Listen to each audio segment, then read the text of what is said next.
Welcome, everybody, to the CrossFire podcast. And as you can see just by the panel here in front of your eyes, we went from 10 people last week. We cut it in half. We've got a little bit more heartfelt issues that went on this week, and we have a special guest in Jez Corden from Windows Central that he's going to educate people more and more on the Windows event that took place this week that also kind of played a role with Xbox. We'll break that down in a second, but let me go through some of the intros here. Let me start with the one, the only, the infamous Crap Gamer. What's up, buddy? How are you tonight? Hey, what's up? Not much. Just been having actually want to get into some gaming, man. I got all these games, and I want to play them. We were playing some Gears 4 last night, and you can confirm that what I say about Hellhammer is true. when I'm about to clutch in Gears or whatever, he's always him and Grave. All of them were like teabag. Even Graves' kid, teabag. That was insane. I mean, Crap does have a friend, Graves, that he does mention sporadically through these podcasts. But the one thing that's really important to know about Graves is everything he says is true. And Graves' kid, who's got to be no more than 7 or 8 years old, at the very oldest. I think he's like 3 or 4. Yeah, he's even younger, right? He's sitting there yelling teabag, and I could have swear I heard a couple of curse words. Tastefully done. Yeah. So we had a really good time tonight. I'm pretty sure we'll get into last night's gaming a little bit. Let me go down with our next gentleman here that's always a fan favorite. Clowns, how are you, brother? What's going on in Florida today? Oh, it's nice. It's a little bit breezy today, and excited, man. Okay, so the only thing between Florida and New York we got in common is just breezy, but we're separated by about 50 degrees. I would say so. I see a lot of people wearing jackets here now, though. I love how we know a lot of people that are from Florida that do. They're saying it's cold at times, and I'm like, well, what temperature is it? Like, well, it's like 72. I'm like, 72? We're taking a dip in the pool up here. You know what I mean? That's June weather. Yo, Mooch, whenever I hear Florida and we're putting a jacket on, I just laugh, dude. It is funny. It's comical. I mean, I don't even own a jacket in Florida. So yeah, there's really no reason for it. If someone hands you a jacket as a gift and you live in Florida, you just wipe them right off the Christmas card list the next year. You don't even need them. But hey, listen, he already chimed in. Let's talk to him. Xbox448, what's up, buddy? What's going on, man? Not too much. I treated myself today. I got my NBA 2K17, and believe it or not, I've just been playing that game constantly all day today. Dude, I am just astonished at what 2K does with the basketball game. It looks absolutely real. Well, we were just talking about this a little bit before the show, and I played a lot of sports games as a kid, and then I just stopped. I stopped as we got older. I played a lot of back on the Sega Genesis days. I was playing a lot of NHLPA. Then I was playing Madden for the longest time. But for some reason right now, I don't know. I mean, listen, it's just like foods, right? Your tastes change. When you were a kid, you didn't ask for sausage and peppers and throw a couple extra onions on the pizza when you're a kid. You want a pepperoni or cheese, Now all of a sudden you're throwing everything on the damn pie. I think your flavor changes a little bit with gaming too. But, my hat goes off because a lot of the people we hang out with, shout out to Zaire, being one of the biggest NBA 2K fans we know. So... Mooch, to be honest with you, I try to delay buying it just because I am such a big basketball fan that when I do get like that year's 2K title, NBA 2K title, it kind of like absorbs. Like I have a huge gaming library and stuff like that, and then I'll turn on my Xbox and the first thing I see is 2K, and I end up going into my career and trying to become a Hall of Famer and all that stuff. My biggest problem with NBA 2K, what they did was they went and made it so that you actually shoot using the analog sticks. I know you can use the buttons too, but it's preferred to use the analog sticks, and that's where they kind of lost me. Same thing with the NHL games. Now you shoot and you actually a puck handle with the analog sticks. They've taken the buttons out of it. And for me, that's when they kind of lost me a little bit a couple of years back. But, with everything comes change and practice is needed. So maybe I'll get back to it. Last NBA game I bought was NBA 2K15 with LeBron. That's the last one I bought too, man. The presentation now is incredible. Dude, you can sit there and watch somebody play it and be amazed.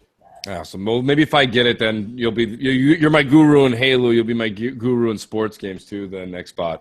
I'll multitask, no problem, man. I appreciate it, brother. And the man of the week, I gotta say, and will be of the evening, Jez Corden from Windows Central. How are you? And welcome back to the show, Jez. Hello. There he is. No, guys, you gotta understand that's not Jez's fault. We have a line running from New York right to the UK. It takes a while. Actually, I was just mic muted. But yes, hi guys. Yeah, Mooch, you always build me up, and then I end up disappointing everyone. But I have nothing interesting to say. Well, listen, man, I've been following your work for a very long time, Jez, and I'll tell you something. I think you're knowledgeable, and let me tell the audience, you are in for a treat tonight because me and Jez have had some great back and forth on Twitter, and to be honest with you, tonight he's going on the hot seat because, Jez, you knew you were going to get a lot of questions tonight.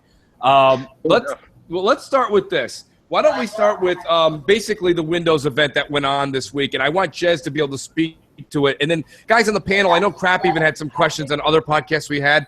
Jez, what did we see that wasn't necessarily – I mean, we know that they came out and showed amazing Surface PCs, et cetera, but what did you see particularly, or what are you writing about in the upcoming weeks that kind of puts the Xbox stuff in correlation with what you saw at the Microsoft event? Well, this is kind of interesting, actually, because obviously, like, the guys who do the Windows side of things on Windows Central, Daniel Rubino and Zach Bowden, they have sources within Microsoft who they sometimes give us little hints and little snippets of information. We try to link them together based on other leaks and rumors, and we try and predict what's going to happen.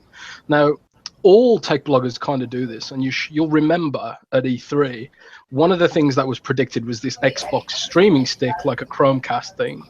Now, that wasn't just Brad Sams didn't just make that up. You know, he had rumors, he had patents to look at, and he just sort of connected the dots. And maybe the product wasn't ready, or something like that. And we had a similar prediction that Microsoft were going to unveil this sort of Xbox Home Hub thing, where you'd be able to say, "Hey Cortana, turn the lights on," and it'd go through the Home Hub and connect to like a range of IoT devices that are connected to your house, like smart devices like Philips Hue lights and stuff like that. Obviously, that didn't happen yesterday. Right. So that was one thing that didn't pan out. But the whole theme of yesterday was this sort of creativity theme. So like they went with paint and 3D and stuff. And for Xbox, the Xbox creativity theme was streaming, podcasting, Beam.Pro integration with Windows and Xbox. So I kind of feel like Xbox might be trying to take on, in the long term, take on Twitch, maybe even take on at least YouTube gaming. So that should be interesting for Xbox. And then, of course, you've got all this virtual reality stuff. What did you guys think of the virtual reality stuff? Because I know like VR is sort of controversial issue still. I mean, I'm not a huge fan of VR, but I'm interested to hear what you guys think. Well, I want to say this, and then I'm going to pass the mic to Crap, because Crap has a lot to say. Crap's kind of he hasn't had a difference of opinion on it, but I'll let him speak to it himself. Myself, personally, I thought it was really great to see the price point, Jez, okay? The price point seems a little bit more realistic at $299. Crap Gamer put me on the hot seat 2 weeks ago when I was going on a VR rant, and he said, okay, Mooch, fine. You want to say what you say, that's great. But would you say for $199 or $299, you would grab a VR unit? And I said yes. So that was 2 weeks ago. That was before the Microsoft event. I had no idea what was coming. I said, yes, I would, because for that price, it becomes a fun experiment with a new tech, a new experience, end quote, end quote. Yeah. So, you know what I mean? So my point being is that for $299, that intrigues me, Jez, but I do want to tell you this much. I'm still not dancing with it quite yet, because let's be honest, the hardware being $299, sure, we'll sit here and nod our heads back and forth. Yeah, sounds good, right? Good price. I got to have software, and the software has to be more than an experience where I pick something up and I put it back down. You know what I mean? Yeah. So, I mean, Crap, what do you think about Jez's question? Because you did, I'm not going to use the words 180. That's an improper statement. You had a difference of opinion after trying the unit out, but does Microsoft's $299 headset like encourage you more? $299 would be day one. I mean, that's just no. Did you see? There's not a whole bunch of cables to any of that crap. No, nothing. You plug it in. You know what I mean? Like, to me, that's a fantastic price. That's a really good price. It's, again, that VR is not something like you already hear. Nobody's talking about VR or PlayStation VR anymore, anyway. Yeah, right. So, for me, I think it'd be cool, like a cool experience, or you wear the headset to watch a TV or play a regular game. You know what I mean? Maybe somebody's on the TV, or you just want kind of a more up-close cinematic experience with your game. You know, Right, so right. to me, I think that would be a very good price point. You don't have to spend $500-600 like on the crappy cheap Sony one.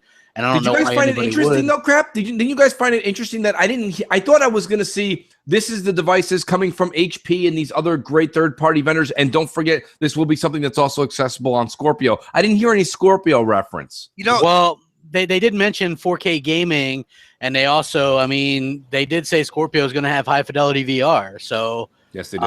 you know what I mean? Like, to me, I just So kind it's of implied. You're saying it's implied. Yeah, I think it's implied. I think that we're going to see high fidelity. We're going to see Fallout 4 VR. I mean, that's kind of cool. Clowns, do you agree with that? Sorry, Mooch, I unplugged the mic real quick. No, I'm just wondering if you agree with the fact that these VR headsets we saw for $299 at the Microsoft event will or will not impact Scorpio. Mooch is chewing on something. I am. I apologize. I was trying to hide it. Damn it. It's pizza day at the Mooch house. Guys. I apologize. Damn, my deepest apologies. I will stop eting. Crap. Goddamn your bat-sensitive ears. I know, right? I heard a dog barking earlier, too. I was going to say something, but then I was like, eh. But he can't hear me mute anymore, which is awesome. Technology is great. Yeah, so, Clowns, what's your take on VR now that maybe it's $299 and it's Microsoft's turn starting next year on it? Well, see, when I talked to a lot of the devs at that VR conference that I was invited to, basically what they said was that once it becomes viable for the consumer to purchase, their belief is that it's going to take off. And I think Microsoft feels that, and they're headed that way. And I think some of these VR headsets for $299 are going to be plug and play with the Scorpio. See, I totally agree with you. I'm just hoping that because Phil seems to have his what is it there? His hand on the pulse. He basically is saying same thing he did when he came out at E3 and mentioned Scorpio. He said something to the effect of, we've already got a lot of developers working with roundabout kits that are like Scorpio because we want to have something. I don't think Phil wants to have a box or a headset come out without a decent amount of software. He's a games guy. We do have one of the best leaders, I think, the Xbox. And listen, time will tell. Time will tell. But I think Phil Spencer is going to be known as almost the George Washington of Xbox. You know what I mean? He's going to kind of he's really going to be the father that steps up in the. You might say he's making Xbox great again. He is making Xbox great again. Yes. Well put. Well put. Xbox 448. What do you think, buddy? Like, what's your take on this? You've been vocal, but I don't know if I remember a definitive answer that you've given in VR. And then I'm going to come back to Jez full circle. When it comes to this, I'm going to take kind of a different slant here. Yeah. I'm actually happy with how they presented this out and how they basically, except for saying like the 4K gaming and stuff like that, they kept it PC. All right. They didn't just try to like say, oh yeah, and by the way, Xbox One and stuff like that. Therefore, I can see it still like being PC now and not kind of advertising the Xbox as just a box that has that VR set on it, kind of like how Sony's doing right now. Right. I like that they're keeping Xbox One and their advertisements now. They're talking games and games and games, stuff like that. Mm-hmm. And then down the line, we'll see how VR gets implemented into it. Right. And they're keeping it as an option and they're not making it the core. And I think Sony is making their PSVR the core because that's what they have this year. They have freaking hardware with no software. So they have to sell their hardware. Well, Xbox, let me just jump in there because you just kind of set a volleyball up. I got to spike it. Go ahead. They have set up their PSVR as their core, but as Crap Gamer said a couple of minutes ago, PSVR is already dead. And, yeah, no one's talking about it. It's been out for a long enough time. It's not like it's miraculously going to have a rebirth come December 24th, 25th for Christmas. Not in the States anyway. And this is something that I said. The consumer is not that dumb. They're going to say, okay, what is it I got to do here? First of all, I got to plunk down $400 to $600. And what's the game? Oh, you don't really have any games. You have experiences. Well, and rigs. And rigs. They do have rigs. Yes.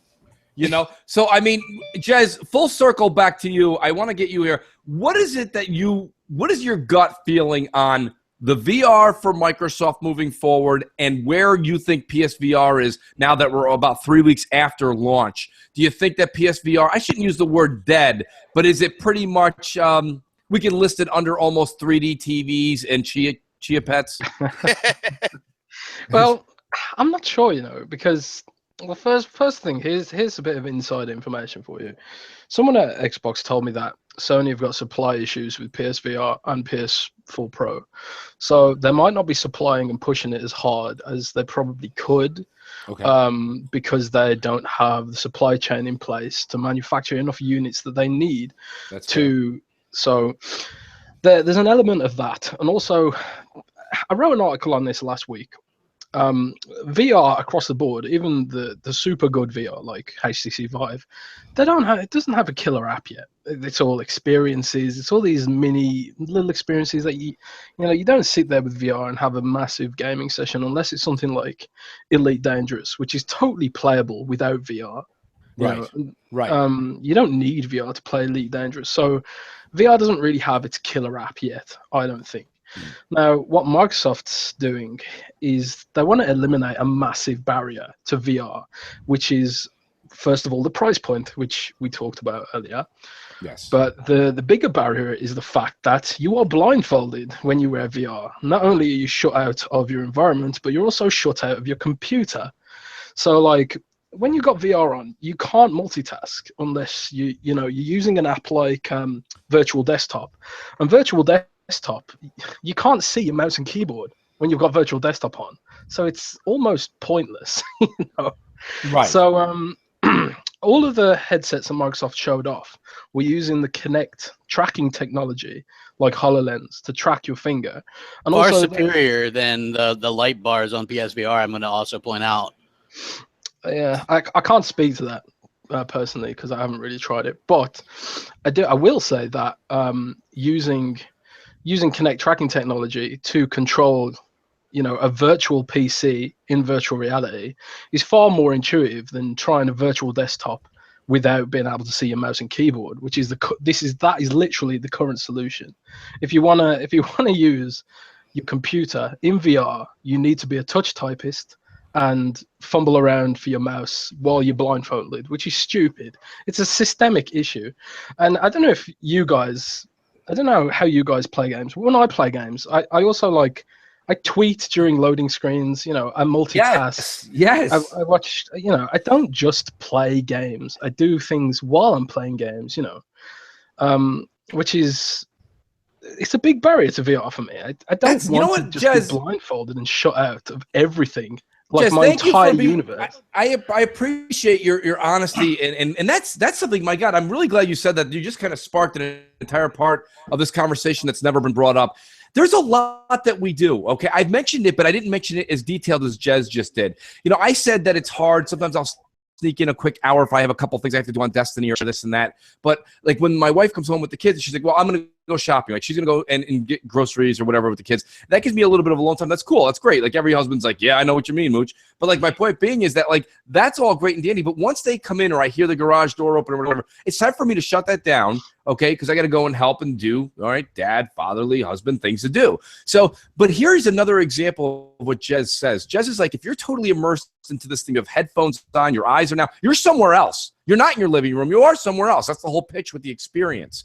But the thing is I do the same thing Jez just said. Last night, me and Crap were playing with Hal Hammer and a bunch of his buddies. Shout out to Bam Bam. We were playing Gears of War, the Halloween dodgeball edition there. But in between rounds, I'm getting up, making myself an adult beverage. I'm sitting down. I'm tweeting. I'm checking out the status of what's going on this, that, and the other thing. Maybe even sometimes during loading screens, I hit the home button. I'll go over to another thing to see what's going on as far as like the pictures or the videos I took if I want to post them. And my point being is you could be doing fill in the blank. What I'm doing is irrelevant. My point being is that doing VR takes you out of just your lifestyle. And yeah. I think that the problem with that is until a game comes that totally not requires, but like drags you in for 3 or 4 hours a play, which is not out quite yet. This is what I'm saying. There's really no reason for you to immerse yourself. That's the thing, though. That's the thing. Windows Holographic will eliminate that problem. Yes. Because you will have your main VR experience in the background, and you'll be able to put virtual reality windows on top of the game. So you'll be able to run the UWP app for Twitter. You'll be able to run the UWP app for Microsoft Edge and browse. And instead of like being blindfolded from your keyboard, you can use your hands to just interact with these virtual windows while your VR game is in the background. So they are eliminating the whole, if you are in VR, that's all you're doing. They're injecting multitasking back into the virtual world, and that's what they demonstrated on stage. Sure, the demonstration they showed was a 360 video. It wasn't, but there was also a 3D environment where people could put virtual windows and stuff like that. There's no reason to think that the 3D environment that they showed couldn't just be a game, you know? Yeah, so, are you're talking about where they had, and behind the guy, they had the shelf, which had like all the different things that you could pick up and get into, which were actually programs. Yeah, dude, that was amazing. So imagine the shelf is gone, and all you have are windows. So he had Microsoft Edge and he had Netflix. Imagine if you've got a cockpit of Elite Dangerous, right, in virtual reality, but on your dashboard in virtual reality in Elite Dangerous, you can pin Netflix to your virtual cockpit in Elite Dangerous. That's what Windows holographic enables, and that's what Project Scorpio VR will look like. It'll have the games, but also you'll be able to put the apps on top of the games. Oh, stop it, Jez. You're getting gamers a little too excited tonight. That's awesome. Yeah. But that's the final piece of the puzzle for virtual reality, and it's going to be Microsoft that bring this to the masses. And the big problem for PlayStation VR is that they're not going to be able to have Windows holographic on PSVR, whereas HTC Vive will have this, Oculus Rift will probably have this, and also those cheap headsets that probably won't power games, they'll also have this. Yes. But if you do want to have a true pro VR experience, it's going to be with Scorpio, definitely. Well, there you are, folks. Listen, you heard it first on the Crossfire from Jez, and I think we've all been saying it in a lesser tone, but Jez just kind of put it out there for you. If you want that VR experience, you're probably going to start noticing it 2017 and beyond, because it really is going to take a little bit more than the cornball like carnival tricks that are going on right now with. I do want to give Sony credit, because they are bringing the most accessible. They're giving people a taste of VR in the most accessible way that we've seen so far. It is the cheapest headset. Some of the games are pretty good and they're okay. But again, it's this systemic issue of you can't multitask in VR. But you know, the thing about that, though, Jez, is you remember the old viewfinders? I think they were made by Polaroid. I don't know what it was. You used to put those circular ring into a thing of glasses, hold them up, and then like turn, you push the button on the side. Yeah, hit the lever. You hit the lever and it gave you a 3D image and you were looking into it. That's like saying, I want to thank the View Image folks at Polaroid for giving us that, because that was the greatest like touch to 3D I could get back in 1986. My point being is that, yes, Sony, you're right. I can't argue with you. Your statement's 110% accurate. But unfortunately, for $600, for someone like myself who only owns a PS4 vanilla, okay, I would need the move sticks, the camera, and the helmet. I'm at about $600 before I purchase one awful VR game they have. It's a little too much out of pocket for the quote unquote only financially qualified VR on the market. You see what I'm saying? It's almost like, to give them the compliment, Jez, we've almost got to you got to almost step on your own foot to do it. It's you have to put $650, $700 out of pocket, and if you're in Canada, it's $800 out of pocket, because their ultimate set starts at $700, where ours would be $600. It's just a lot of money out of pocket for an experience that I think is extremely subpar. But your point is valid. They are the only ones out there that have made it, I guess we could say, affordable, because the other two are astronomical. So absolutely. Let's talk about something else. Let's leave VR for a minute. I want to talk about something that I think a lot of people want to know about. And Jez, you know a lot about this. I believe I'm putting you on the seat here. Is Beam. What's the deal with Beam? It sounds like from Mike Ibarra, us Xbox One owners are going to get to enjoy Beam as an app, a fully functioning app, an interactive app on Xbox One come early spring 2017. What can you tell us that you have seen with your own eyes, heard from people on the inside, that maybe some of the common folks that don't read these magazines all day, every day about Beam and its interaction with Xbox? Well, one of the cool things about Beam is that it has zero latency between the streamer and the chat. I mean, as we're streaming right now to YouTube, there's a good 4, 5, 6 second delay between the chat and the stream, which sucks for engagement. It really does suck. So when you go to Beam and you see the chat in real time, you can respond instantly to people. It feels way more engaging. Now, that was probably the thing that interested Microsoft first, but it's also like Beam has this API which lets people interact with the streamer. So you can put buttons on your website for your Beam channel, and it can be like you press this button and spawn Minecraft creepers in someone's game, and screw with them, if the streamer wants that to happen, obviously. Well, Jez, So, and pardon me, I hate to interrupt you when you're on a roll, but it's not just if the streamer wants you to interact with that, but isn't it also the developer has to work that into the tool for the game? yeah, or it has to be. You can.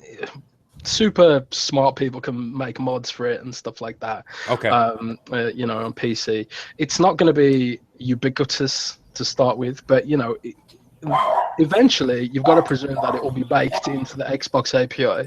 We've already seen some games that have Twitch features baked into the games. Like I think Rise of the Tomb Raider had something like that. Yeah, it does.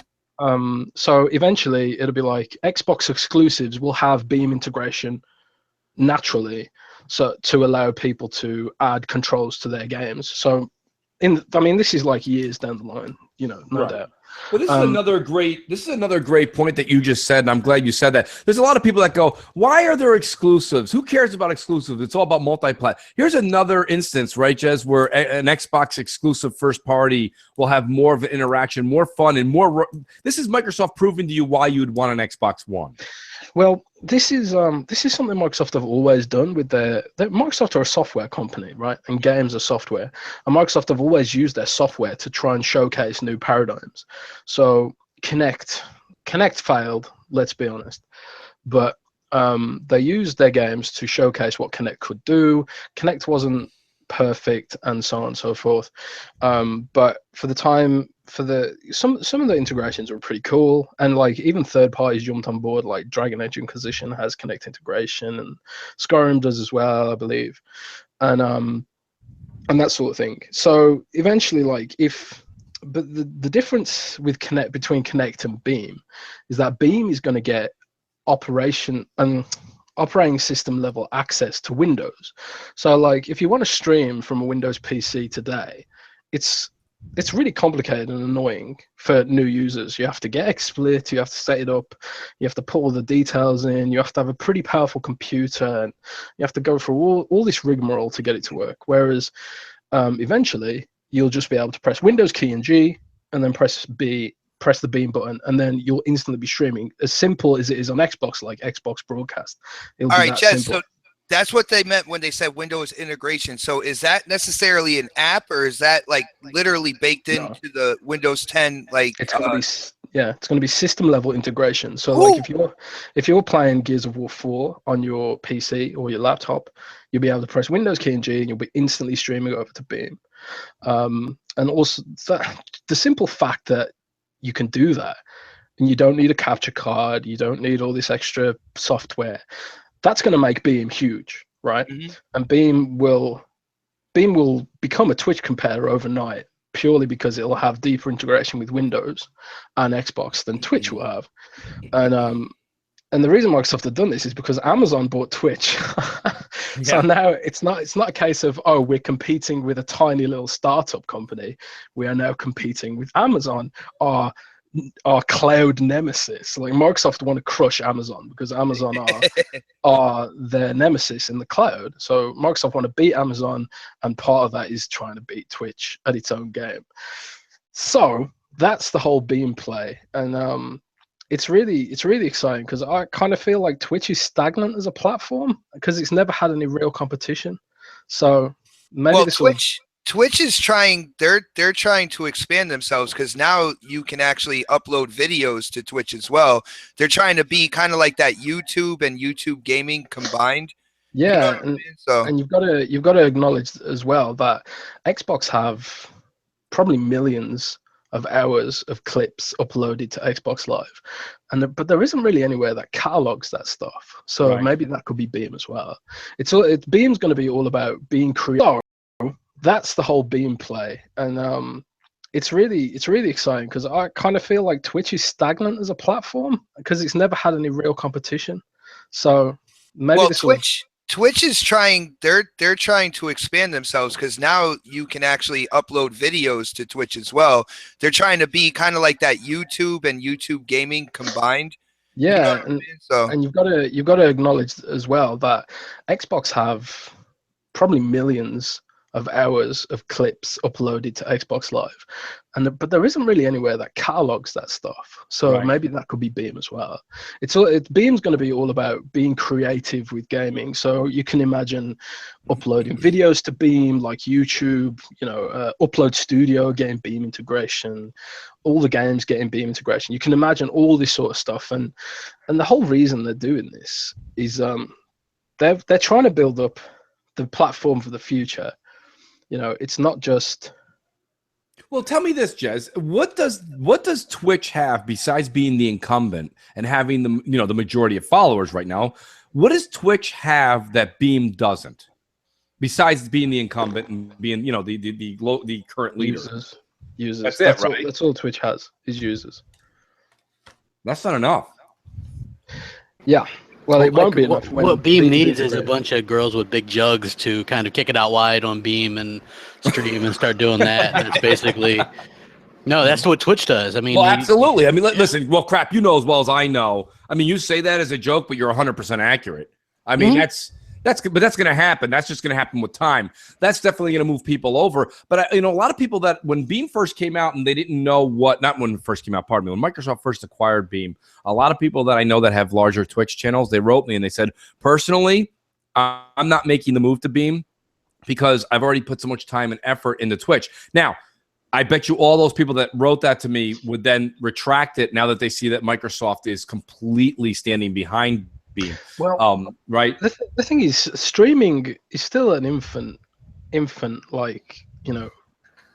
mean, it's just Twitch is huge, but it's not like every single gamer streams. So there's still like loads of room for growth, I think. And Beam's proven that Beam has grown exponentially, and since they were acquired by Microsoft, and a lot of the streamers on Beam are new streamers. They're not people who jumped across from Twitch. They're just new streaming stars. They don't get like 1,000 viewers like Twitch streamers do, but that it'll get there. I was gonna say that's bound to happen. As soon as we get those girls with the jugs out, it'll happen. Well, guaranteed. When it comes to Beam and Twitch, this is something I've seen with Twitch. Twitch has become watered down per se. Like I used to stream to Twitch. I wouldn't say regularly, but a lot more than I do now. And I started having people coming into my Twitch stream, and the first thing they say in the chat is, "Are you giving away something? What are you giving away?" And I think with Beam and having those buttons and stuff that like the audience can do right to interact with you is going to kind of kick that over to the curb a little bit, and you're going to be able to be closer to your audience and have fun with them instead of just them seeing you have fun and you responding in their chat. I think that's an ingenious idea right there. Yeah, I do think that you're right there. I mean, my only thing with let me ask this, Clowns, are you here right now? I know your mic's mute. Clowns, yeah, you guys on Four Guys. Okay, and I'm saying this because I'm completely putting words in your mouth. You guys do more streaming, I think, than anyone else I know. What between you, Inferno, Assassin, pardon me. What's your guys' take? What's Four Guys with Quarter and yourself personally take on Beam and its possibilities of taking over what Twitch has? We're very excited about Beam, to be honest with you. Like Jez said, it's got that zero latency feature. So it's better for interaction with fans and people watching. It's got MS's support behind it, and I feel like, and Inferno feels like, that the servers behind Beam are better than Twitch, because if you notice when Twitch gets overloaded, their streams start to lag. Yes, they Sometimes do. people lose connection or the streams get shut down. We think with Microsoft backing Beam.Pro, we think that that's not going to happen there. So once they start filling up, it's going to be the real muscle for Microsoft right there. I agree with you. Crap, what's your take on it? Because I don't know if it was me just bullshitting one day. You said something. Maybe it was on MNC Mornings. Nice little shameless plug there. that you said that you were thinking about maybe doing a little bit more streaming.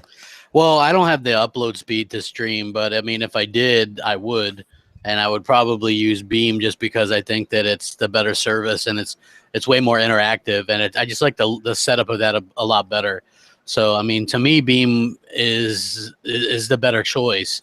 Right. And I think that you know, people like I've seen people like GKB and She will stream on there, and it's much better in my opinion. It's much friendlier. It looks better. I just like it a lot better than Twitch. I don't even look at Twitch very much. You know what I mean? I guess unless you're like a really well known streamer, nobody's gonna give a shit about you on Twitch. You know what I mean? I think Beam has that, like, you know, it's new enough where people will come check it out. So, you know, like I notice people will be on Beam and have more viewers than I've ever gotten. Like Grave will sometimes stream Twitch with all of us on there. Here's an odd question for you guys. Jez, tell me your opinion. No, Jez, give me your opinion on this. If Beam even picks up a little bit of steam by the end of 2017 to where you say, wow, it looks like they're really doing something, would Twitch pull its rights off of the Xbox and go exclusively to the PS4? Nah, they can't afford to do that. Okay. I mean, the integration's there now. They'll just leave it in. I mean, there's got to be like a significant amount of people streaming to Twitch off Xbox for it to be a big deal to them. Now, the real interesting play here is YouTube, because, you know, one of Windows Mobile's biggest problems is the fact that it never had an official YouTube app. Yeah, there's great third-party apps, but it's never had an official YouTube app. But if Beam starts growing to the point where it can even put a slight dent into YouTube streaming efforts, it might get to a point where YouTube will concede that and decide to support the Microsoft platform more fully. So a lot of the things that Microsoft are doing right now with 3D, Windows holographic, mixed reality, virtual reality, and stuff like that, it's all about trying to work out what the next paradigm shift is. And also being the first to the party. So you've got to expect that the Surface Phone, whatever form, I mean, we don't even think it's going to be called Surface Phone. It's going to have some sort of AR, VR, mixed reality component to it. Right. It's not going to be just a phone, because that's not what Surface is. You know, Surface devices are always something that are familiar, and then something a little bit more. So all this 3D stuff they're building right now is this, and even with Beam, and, you know, social features on Xbox Live, all this is about getting ready for the next paradigm shift. Now, Microsoft clearly think they know what that is. They're not telling everyone what it is, but it kind of just feels like there's a plan here, and all these aspects are sort of, I don't know what the plan is, but it feels like all these things are like jigsaw pieces that will eventually fit together and make sense. And they'll be like, oh, that's what they're going for. I'm not 100% sure what it is yet, but I kind of feel like Microsoft have a really big plan. And Xbox feel like is the way part of that. Yeah, I feel like absolutely. You can see that. Isn't it funny? Crap did a video on it, I think, the other day, or maybe it was even today. I get a lot of Xbox is always featured in their presentations now. Absolutely. It never used to be like that. It wasn't. It wasn't. And now it is. And I'll be honest with you, Xbox isn't going anywhere. Microsoft's never letting that go, because, again, I will say this one more time. Microsoft's having a very hard time finding their way into people's pockets with a mobile phone. Now, I'm not saying they won't in the future, but they're having a hard time with that. Seems to be Apple's claim to fame. But Microsoft has something Apple doesn't have. I bet you there's a lot more Xbox 360s and Xbox Ones in people's homes than Apple TVs. And, you know, that's the point. So one way or another, they got to getting into your living room is it's probably a close second to getting into your pocket in a phone. Yeah. I mean, think of this, right? HoloLens, this generation of HoloLens is already powerful enough to run Unity 3D, which powers games like Inside. You know, it's not a lot of Unity 3D games aren't the most super high definition Frostbite engine games. You know, but it's a decent engine, and HoloLens is powerful enough to create those experiences, and it's completely untethered. It's just on your head, and it's completely untethered. So you've got to imagine, as technology gets better and they can get even more power into these wearable or pocketable experiences.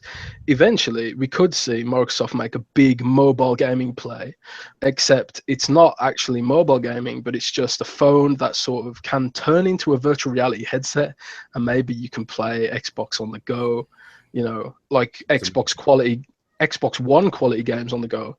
Maybe like it won't be 6 teraflops, but maybe it'll be 1.8 teraflops like Xbox One. I can live with that if it's on the go in the park.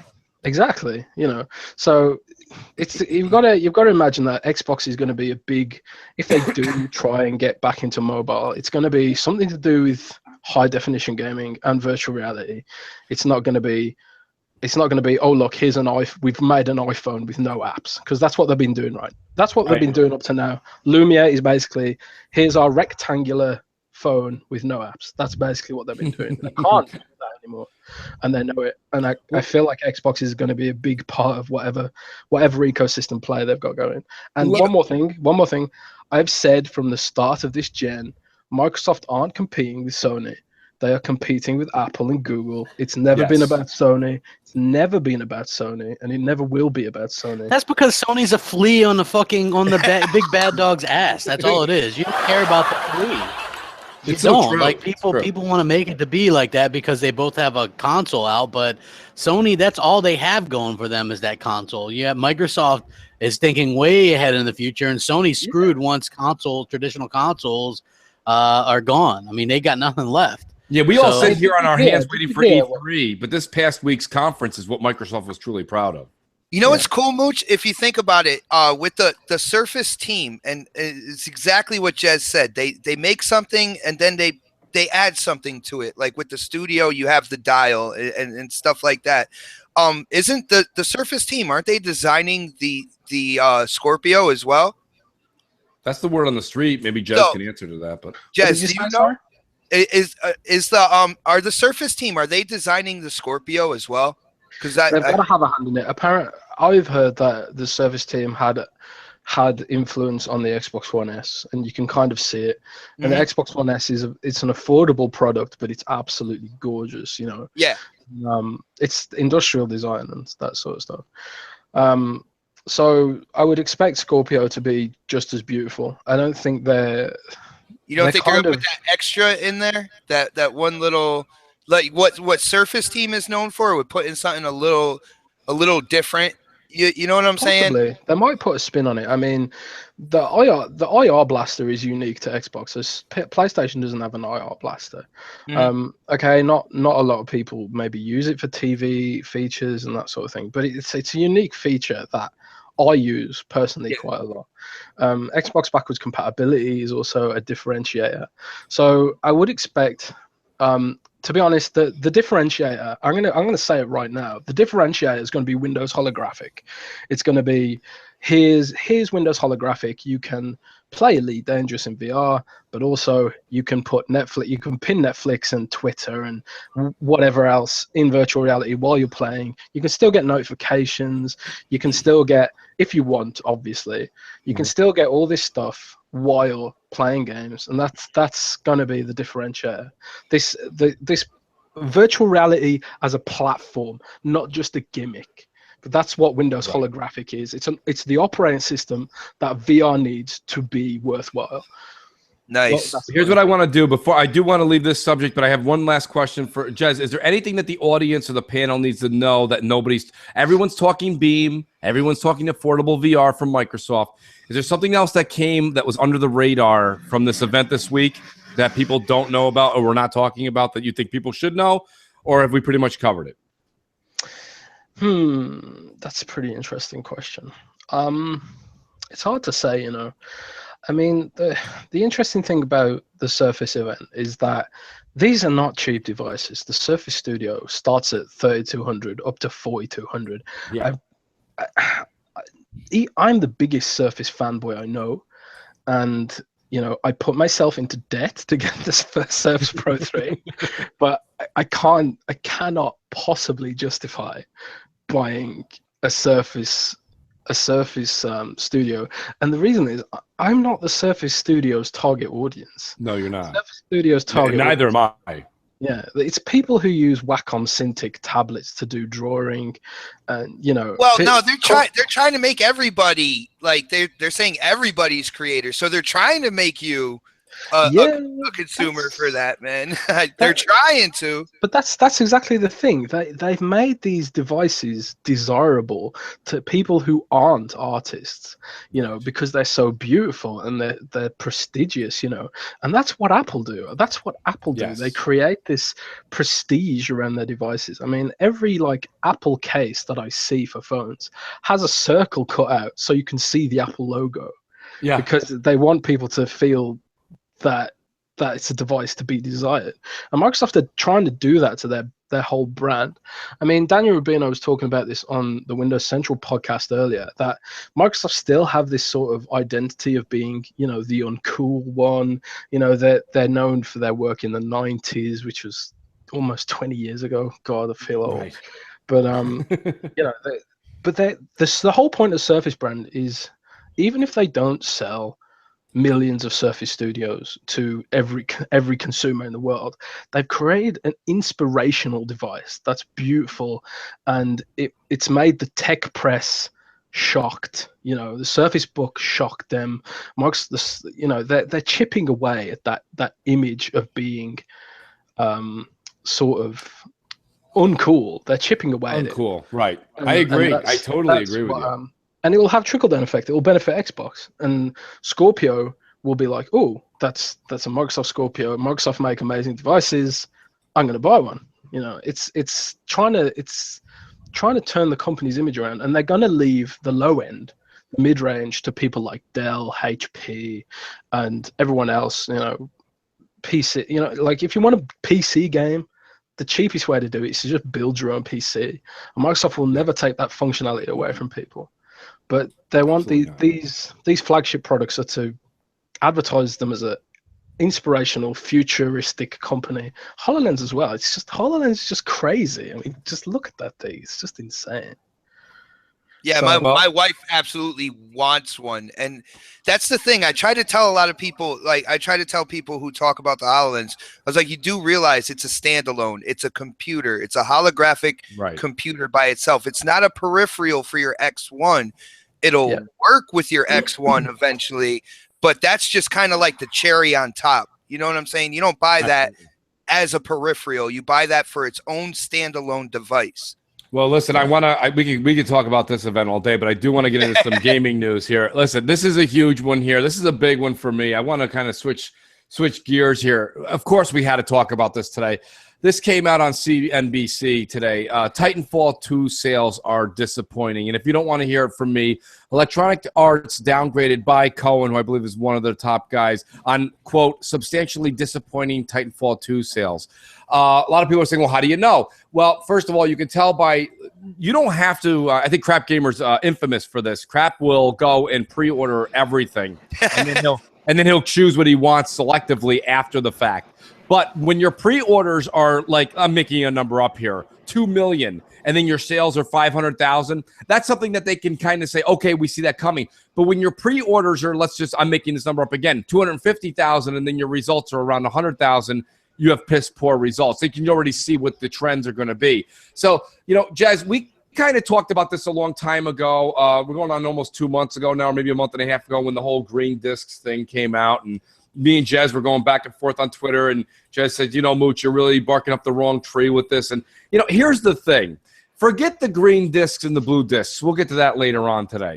But, yeah, we're not going to let that one go. But, but the thing is that the game itself, it doesn't warrant what we wanted for a sequel. First of all, before we even get into nitpicking on Titanfall 2, Call of Duty comes out every year.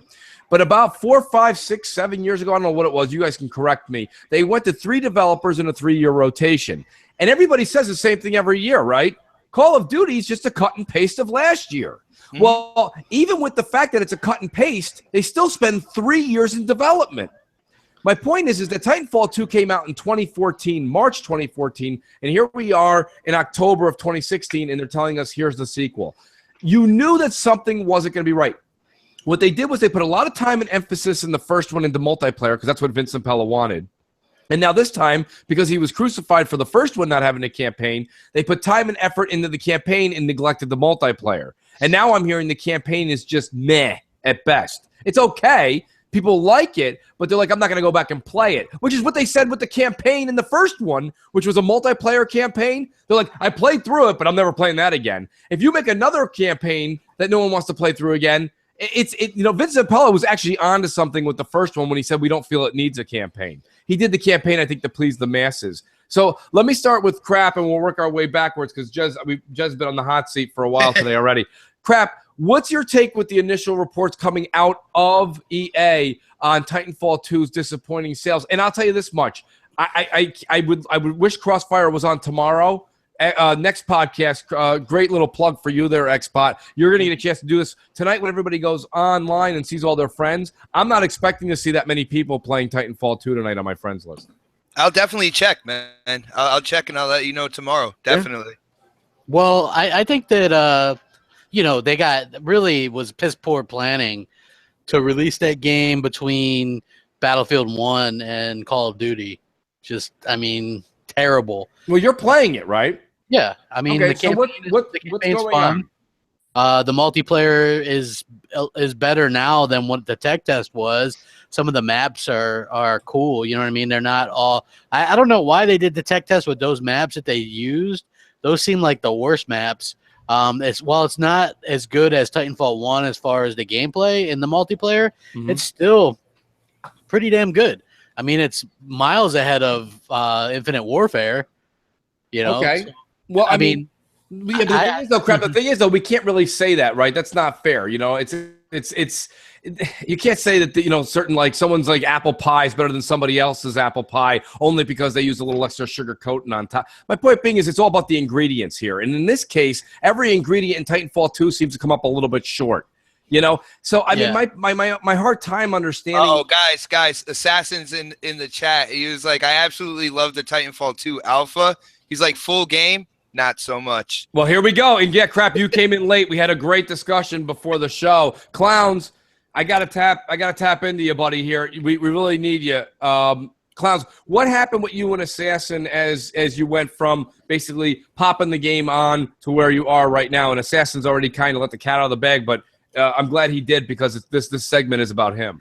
Yeah, absolutely. And Assassin, correct me if I'm wrong in the chat or if you want to add anything to this, but basically when Assassin and we've been playing this pretty much all morning.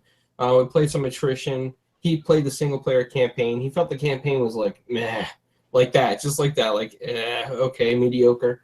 So after playing for a couple hours, Assassin and I, a lot of points that Assassin brought up, and I'll say them right here and list them off, but the Titans feel a lot weaker.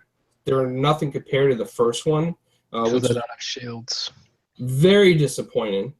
The attrition matches, they go way too quickly compared to the first one. Assassin and I disagreed a little bit on this, but I felt like the graphics are worse than the first one. I don't feel like they're on par, but Assassin felt they were a little bit better. And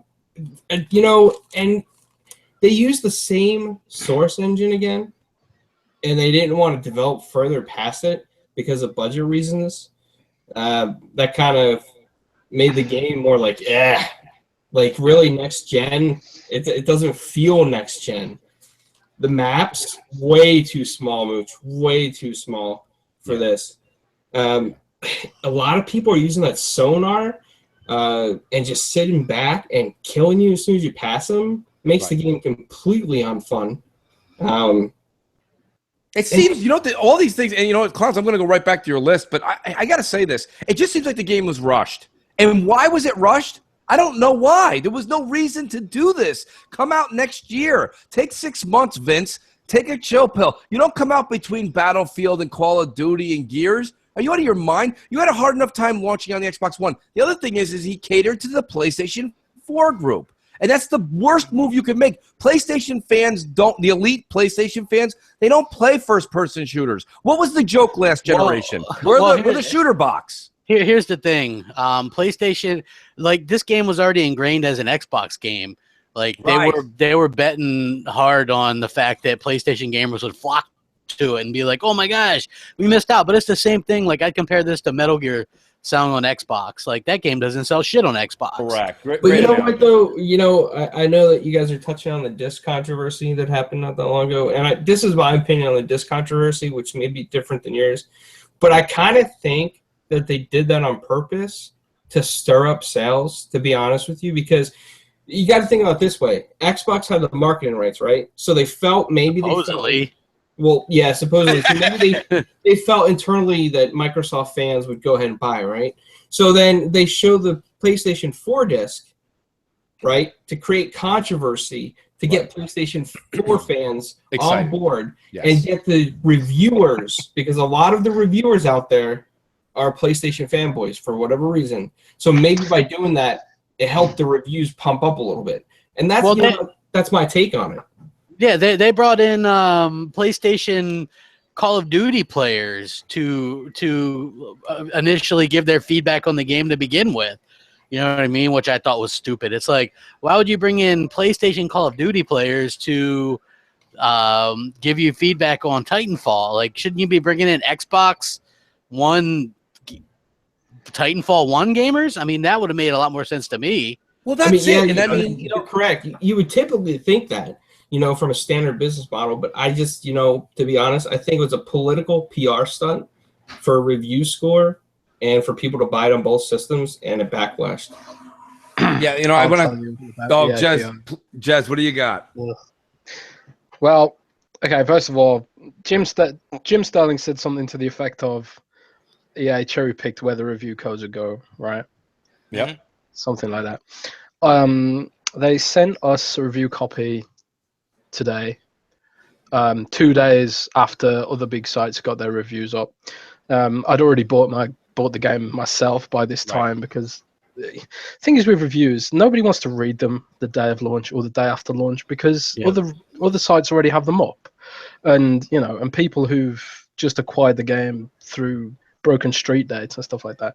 So I was pretty annoyed with the AAPR for like locking us out, because Windows Central, we do a lot of sales for EA, you know, because that's how we fund the site, you know, is affiliate linking. Like when we write about Battlefield, we put an Amazon link at the bottom of the article, and if people click on it, we get money. You know, that's how the site is powered, without, in a world where everyone has ad blockers.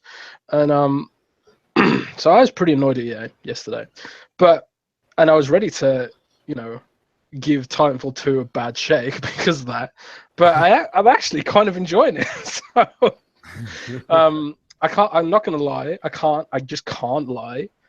You know, even if I'm annoyed with a game company, I can't lie about the quality of the game. I actually think Titanfall 2 has some of the elements that made it fun, but I totally agree with everyone else who said that it was rushed. It feels really rushed, and not only that, but it doesn't feel next gen either, because like there was just like, after playing Battlefield 1, and it's kind of like, Battlefield 1 is this absolutely beautiful game that's like, it's just stunning. It's mind-blowing how gorgeous it is. And they finally fixed the resolution problems with Frostbite on Xbox. And, you know, it really shows, you know. And it's absolutely gorgeous on Xbox One. And then Titanfall is, like, muddy. And, like, there's loads of textures don't pop in fully. And, like, it looks like, wow, it looks like I swear, if you've got Titanfall 2, just walk around the map and have a look at some of the objects. It looks like they were rendered on a PS2, man. Nobody calls that out, though. That's the funny part. Like, if that had been like an Xbox game, people would have called that out. But, you know, since I'm going to be calling that in my review, because it's the thing is, but again, too little, too late, right? I mean, yeah, they've sent Titanfall 2 out to die against Battlefield 1, and yeah, okay, they don't play the same. The Titanfall 2 matches are very short, and Battlefield 1 matches can be very, very long. Some people don't like playing those long tactical games, and you have to be very patient in Titanfall. In Battlefield, whereas in Titanfall you can just run and gun to a degree. So it is a different style, and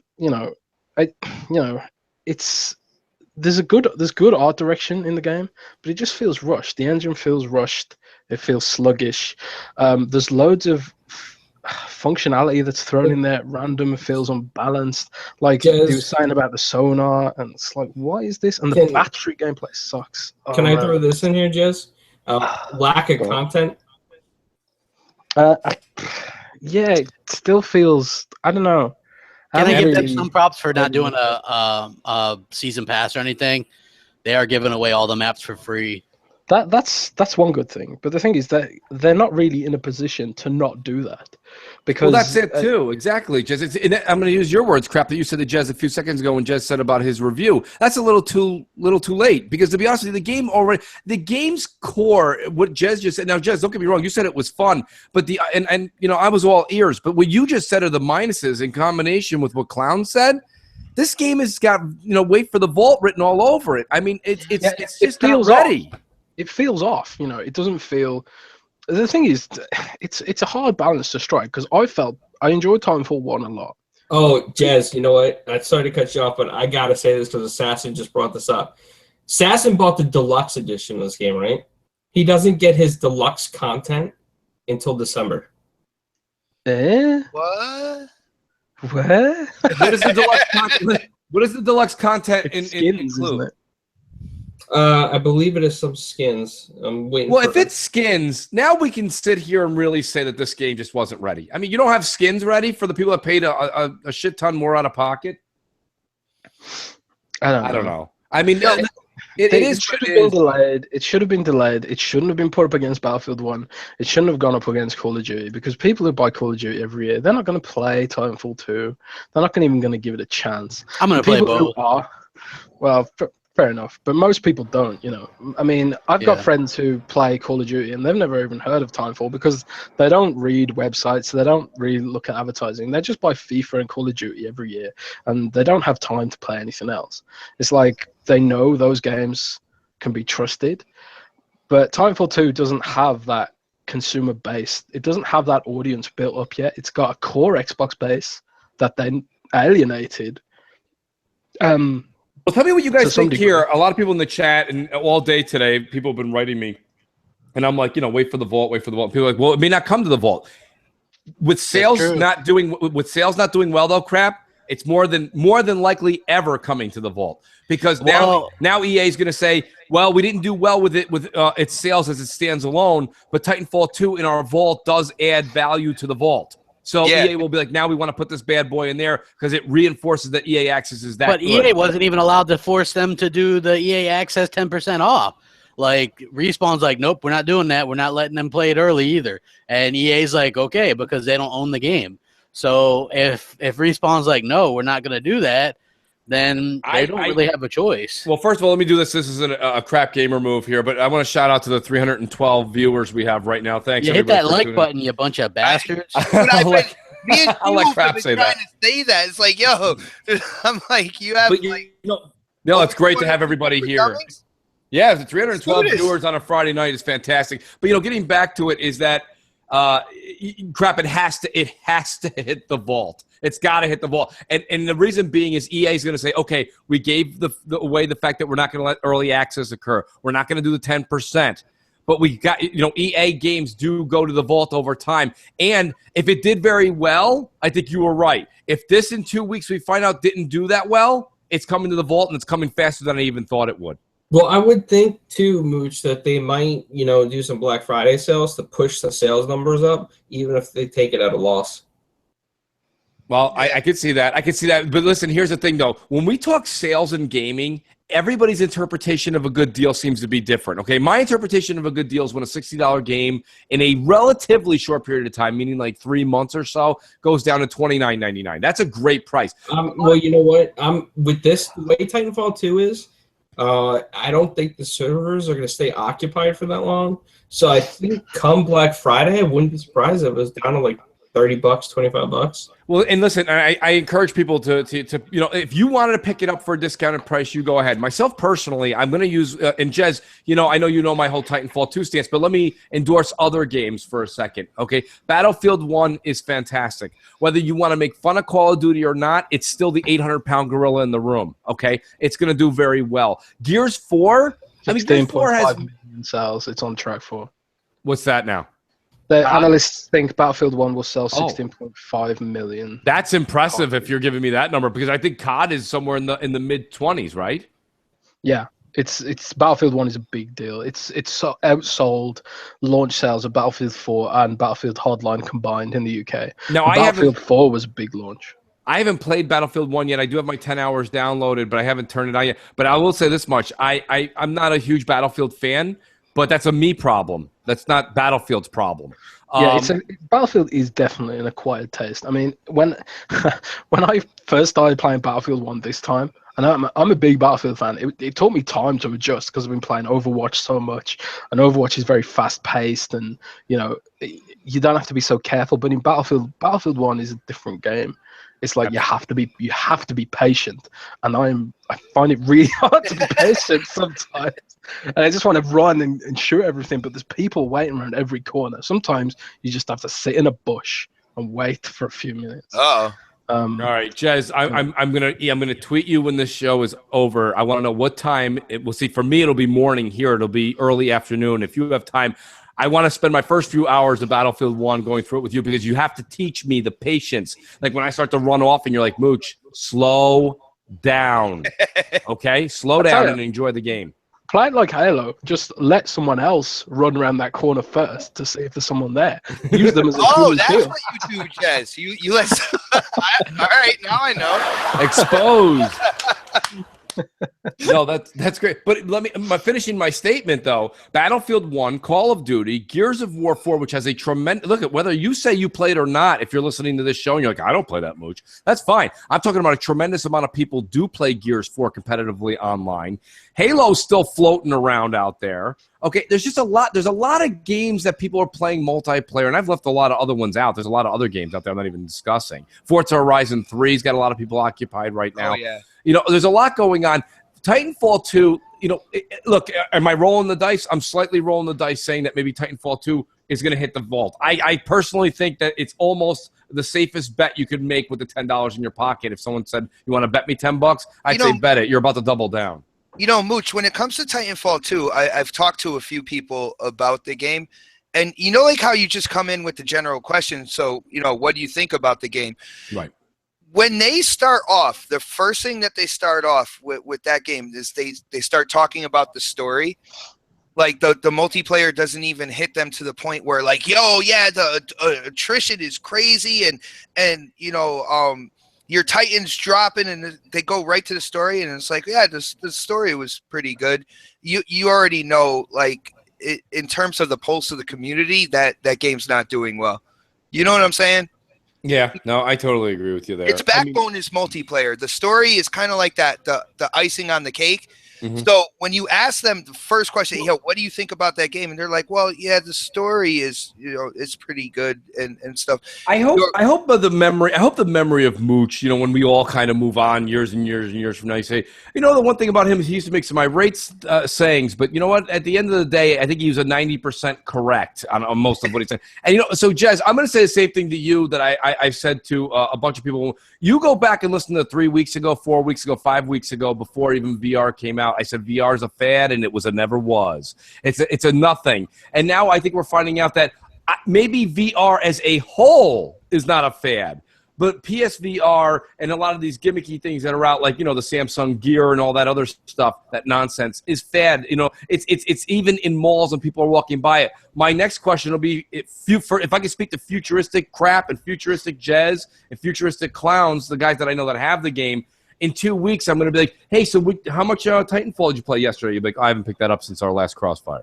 You know what I mean? Like, I just don't think – I think what we have right now is we're all into the fun that surrounds a new game launch, right? You click on YouTube, every channel that's big and every channel that's small is doing a Titanfall review. You tune into this and that, you see it. It's popping up all over the place. But by the time Tuesday comes – people are going to be you'll talk to somebody at a store and they'll be like, I didn't even know Titanfall 2 came out.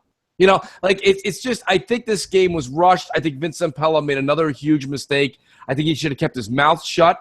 I think he probably should have just kept this game in the Microsoft family, because let's be honest, you know what we're not talking about?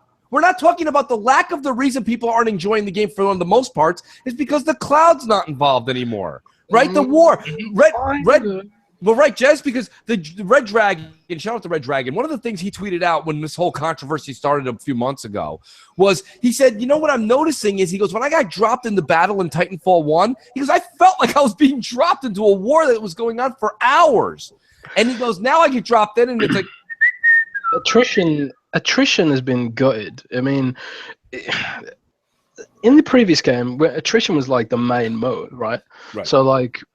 attrition matches used to last anywhere between 10 maybe 15 minutes, you know, if it was a really good match, well balanced, and you get multiple waves of Titan spawns, you know, and it'd cycle, so you get like loads of Titan spawns, and then all the Titans would die, and then you get ground warfare for a bit, and then the Titans would come back up and you get Titans fighting each other again. There's like this really awesome balance between Titan time and pilot time, but now attrition battles last for about 5 minutes. They are so unbalanced. They're so fast paced that you can't even enjoy the experience. And there's so many new abilities and weapons and Titan abilities that you have to learn. But because the matches are so short, it feels like almost like the moments are fleeting. It's really hard to put into words the feeling it has. It feels like it hasn't been tested enough. Attrition needs to be longer, and attrition is my favorite mode, and they have gutted it. But not only that, the lag is noticeable. Now, I've been playing Battlefield 1, which doesn't have any lag for a Battlefield game. That's really surprising because historically, Battlefield has lag at launch, but fair play to EA, they've knocked it out of the park.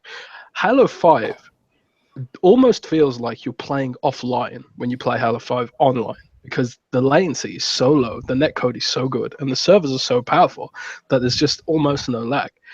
Titanfall 2 is laggy, and it's the first time I've played a shooter that has lag in a long time since Call of Duty. You know, and after playing Overwatch for so long and all the other good shooters that came out on dedicated servers, going back to lag just feels awful. You know, it feels last gen. Well, so that's my biggest gripe with it so far. And I've got a 200 meg connection, fiber. You know, I'm one of the only people that has to do this. I have to shake the shit out of Crap Gamer on Friday nights. Crap, you're playing the game. Are you noticing lag? I mean, what's happening? Maybe a little bit. I mean, I haven't noticed. I haven't really had that much time with the multiplayer yet.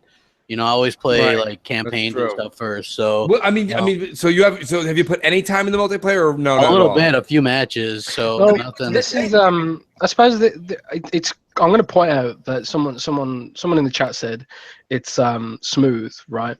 Well, they are using multiplayer cloud servers to host this thing, right? So they're using like a family of cloud hosting provisions. So they are using Windows Azure, but they're also using multiplay.co.uk.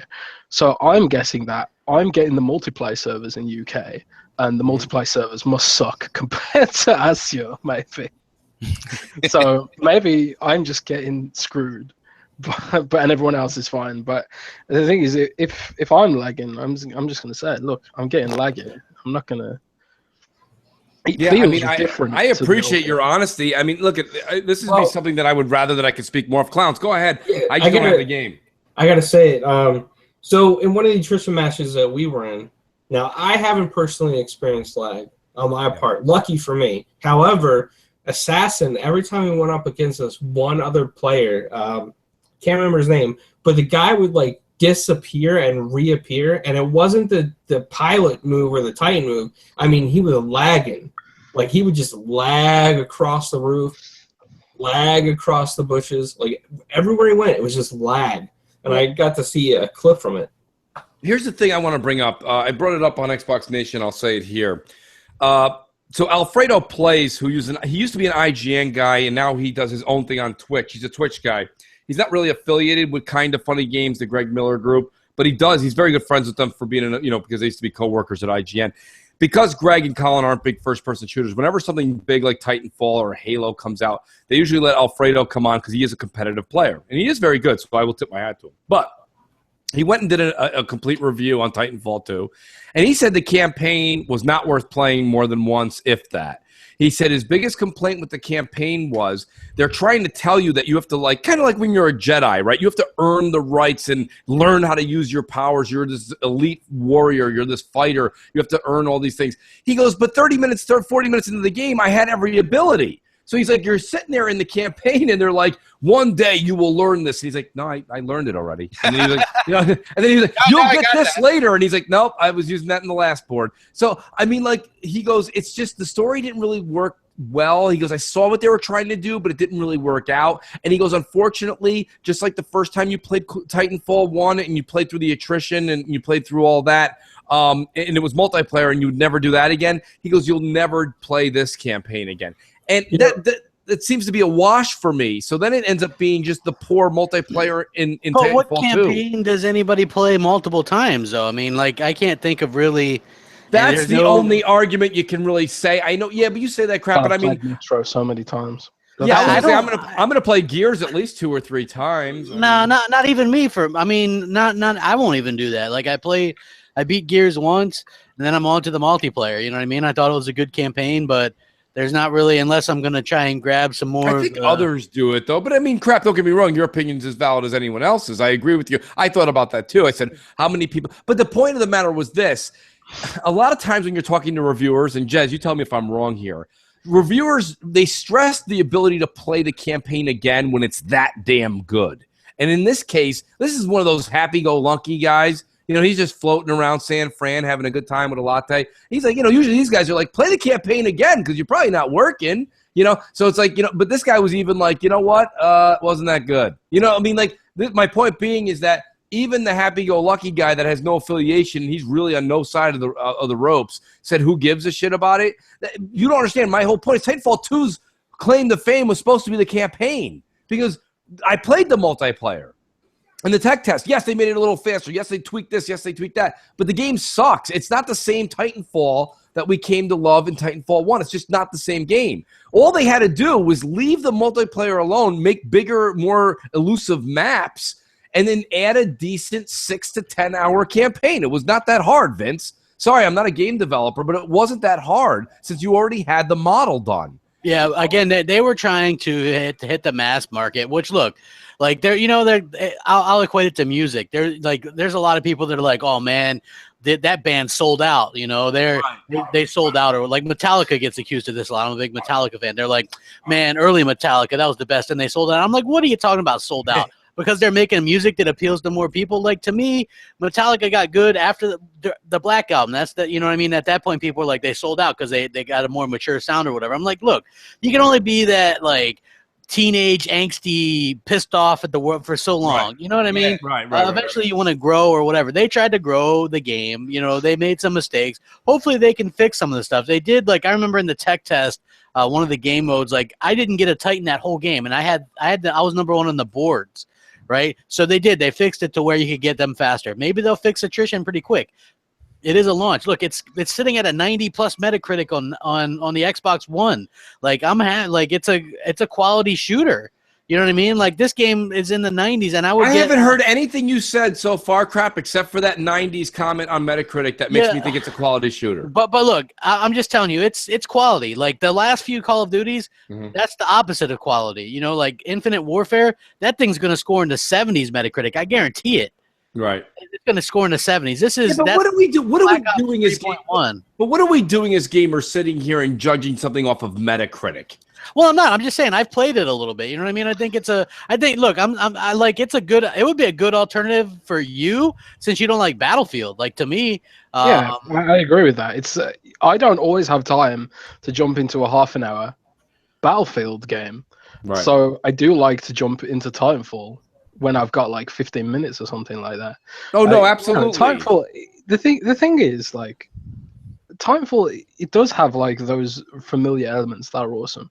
The gunplay is amazing. Like, it's so smooth, and that's the thing that the Modern Warfare team always get right. Respawn Entertainment worked on Modern Warfare, and they perfected the smooth feeling of, you know, the joystick matching the movements of your gun just feels so perfect in Titanfall compared to some other shooters. but it's things like map balance and ability balance and just lots of little things that make it Stuff feel they off. can update. Stuff they can update. I mean, honestly, Yeah, exactly. Yeah, it's not ultimately broken by no means. And that's why I said, folks, listen, everyone gives their opinion, right? I mean, Jez writes reviews, Crap does crappy reviews. I don't have a slogan like Crap where I say no rules reviews, but here's my review. Crap and Jez just told you. It needs repairs. The repairs are fixable. Get it in the vault. Save $60. You could, but look, here's the thing. If you get it in this is the way I feel about it, right? Because I tweeted out a picture of all the games that I have right now. It's a lot, right? Like I went all in this year. Yeah, right? Like you name a game, I fucking got it, right? The reason I did that was to support the industry. Right. If people do wait, and maybe you don't like Titanfall, I don't know, maybe you don't want a sequel, but you know, I was very disappointed that people didn't buy Quantum Break, people didn't buy Recore. At least people, it looks like, are buying Forza Horizon 3. Finally, you know what I mean? It took the third one, but finally, I mean, that thing broke the top 10. Yes, taking names. Yeah. So I mean, look, people need to support these things a little bit. I think, you know what I mean, or else you won't get them. You know, and that I would rather play. Well, wait a minute, Crap. Hold on a minute, though. And I hate to interrupt you, Crap, but yes, we do. But you're preaching. I'm buying. Okay. Yeah. But then you know what? I want to have. It goes for the other side, right? What's good for the goose is good for the gander. If you want us to endorse you, then how about Vince Zampella doesn't do a 3-month tirade, and when he's doing his campaigning for this game, I didn't really even want it to go to Xbox exclusively, and you know I love PlayStation. The next ad was I love PlayStation. I have 5 PlayStations. I have one in my bathroom. He's a fucking businessman. I mean, that's what he is. That's not business, Crap. A good businessman talks to both sides of the equation. I gotta say, Mooch, I think in this case he was just trying to appease all these review outlets that favor PlayStation. I agree. And I think it bit him in the ass. It bit him in the ass. Hey, do I think that this game is a 91 or 92? No. But I will say that, and you know, it does look like they kind of picked who they wanted to review the game, and you know what I mean. So how can this happen? Hi, we do a deal with EA Access. Now Vince Zampella. We're not going to listen to anything you have to do with the Vault and everything else, or not the Vault, but your early access and this and that. Hi, now we're doing a deal with Microsoft for marketing rights. But let me flash the PlayStation 4 logo all over in the disc out on our Respawn Inc. Twitter site. This guy is nothing but a pain in the ass. And this is why Infinity Ward kicked his ass out and threw his fucking belongings out the 17th story window. This guy is nothing but a jerk off. And I'll tell you right now, that's the problem. This guy has no respect. This is about respect. I don't like the guy, but I mean, look, there's like, I don't particularly like Cliffy B. You know what I mean? I don't either, but you know what? I bought Gears. Yeah, but Gears 4 had nothing to do with Cliffy B. I know. I'm saying I bought Gears all along, and I hated Cliffy B since I first saw that guy. That's fine, but Cliffy B, the one thing about Cliffy B does his douchey things about his own home life and his opinions in life, okay? Like, I don't agree with his opinions on life and this and that, but he's never come out and said anything about Xbox or Microsoft that was pretty much shit. Cliffy B was like, he trashed Scorpio. He said it was a stupid thing to talk about so soon and all this stuff. You know what I mean? All right, but I mean his involvement on that is 0.0. Vince Appella's doing a campaign around the world to sell his game on both consoles, and every time you sit down with him, he's like, "I love PlayStation." I really don't know why we couldn't have done PlayStation for Titanfall 1. Because Vince, you were broke. And Microsoft cut you a check. Well, they're trying to make the PlayStation game for a while, but at the end of the day, those guys aren't going to buy the game. I don't think. You know what I mean? Like they're going to buy their Call of Duty, and they're going to have. Well, all right. So, Jez, let me ask Jez a question. Jez, you're a reviewer, and I consider you a professional reviewer. This does not mean your number. I don't want your number right now for Windows Central. I'm not asking for that. I'm only asking you this: when you look at your computer screen and you see Metacritic sitting at a 91 for Titanfall 2. A, do you agree with that number? And B, where would you have said 2 weeks ago before even review copies went out? Because you've played it, you've been to multiple events where you've played it. Where do you think this thing would have sat, hypothetically? Honestly, it's too early to say. The game has changed a lot since that beta. True. And they have improved some things. Like, for example, everyone complained about the slow speed of Titan Accrual. They have fixed that. Titan Accrual is very fast again. Okay. And also, one of the things I hated about Titanfall 2's beta was the battery gameplay. I absolutely hate that battery gameplay. It is stupid. I think it's stupid, man. It's like it breaks up the flow of combat. You have to, okay, I'm in this badass Titan, but now I've just got to get out, do a little fetch quest like it's World of Warcraft, pick up this bloody battery and put it in my Titan just to get a shield, which I had in Titanfall 1. Why has technology gotten worse between Titanfall 1 and Titanfall 2? It's ridiculous. So, however, there is a perk which lets you have a battery on spawn. So at least if you hate the battery gameplay, you can take that perk. So that's something. But then you're using a perk that enables you to lose a different ability. Yeah, exactly. It's not perfect, but it's something, you know. Right. If that wasn't there, I would be mad. But at least it's there. So it's two. I couldn't give him my score now, even if I wanted to. You know, but well, that's not fair to Windows Central. That's why I said I don't want your score. I just was wondering if you said, well, you know, Mooch, I was walking into Titanfall 2's release with thinking, like myself personally, I thought this thing would sit somewhere around an 84. And I think that's being fair. And I want the audience to know something, because all you ever hear is me bash. But I will tell you this much, and if you don't believe me, you can go in and check my hours played. I am a humongous Titanfall fan, like humongous Titanfall fan. I've actually feel a little bit, I wouldn't use the word backstabbed or anything, but I feel a little just treated the wrong way, or just kind of backhanded. You know, Titanfall 2 to me is a backhanded compliment to what the first one was. So, I mean, with that being said, I don't want to harp on this forever. Titanfall, we all know how it's out there now. My recommendation is to wait for it to hit the vault, and don't let people tell you. People are going to scare you and say, well, they didn't allow the EA access. But the people asked Respawn and people asked EA once they said you couldn't have the 10% discount, and they weren't doing early. They said, does that mean it won't come to the vault? And Respawn even said, no, we're not saying. You know, Mooch, so, one more thing before we get off the subject. Absolutely. I just want to say we can't give them the excuse that the game was rushed and it should have taken a longer time, because it's almost like a copy and paste of the first one. Yeah, it's a copy and paste of the first one, but they took all the good notes and they threw those away. Yep. You know, so getting on to our other subject today that I think everyone is interested in hearing, and Craft's been reporting it for about 2 or 3 weeks now. We've talked about it on BGST and Xbox Nation. Now there's a word, and Jez has said he's got some inside word on this too, so I'm very interested to hear his take on it. There's word that the PS4 Pro, you know, Sony and of course the biased media are promoting it as a high demand, but that's not the case at all. They're having production issues. I'll start with Jez, because he says he has some information. Jez, what's going on with the PSVR and the PS4 Pro? Is it a heating issue that you're hearing, and that's why they're putting out so few items? Is that also why we're not hearing any advertising from Sony? Man, I haven't heard. I don't believe this PS4 Pro overheating thing. I think it's made up. I think it's just pure speculation. I haven't heard a shred of information about PS4 Pro overheating, so I'm not even going to entertain that as a rumor. Okay, I didn't know if you had heard something about that. No, I have heard that they're having supply chain issues and that they can't manufacture enough to meet demand, which is why they are aren't maybe pushing it as hard as you're going to see Scorpio get pushed next year. And also some analysts have revised down their sales predictions for the PS4 Pro based on this. And also it extends to PlayStation VR as well. They can't meet demand for these things. So on the one hand, that's a good thing because it means there is demand. Good thing for Sony because it means there is demand. On the other hand, it means it's going to cost them more money as they try and set up more assembly lines. And also, like, consoles are very expensive to manufacture, especially at the birth of their cycle.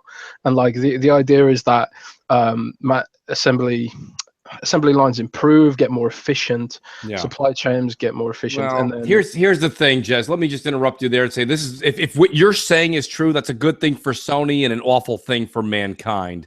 Because what that means is that man and women as a whole, human beings, we've become idiots, and even more, we're falling down the wrong chain here. Because the PS4 Pro doesn't give you anything more than you have in your PS4 vanilla. It gives you a little mo. PS4 Pro gives you a little bit mo.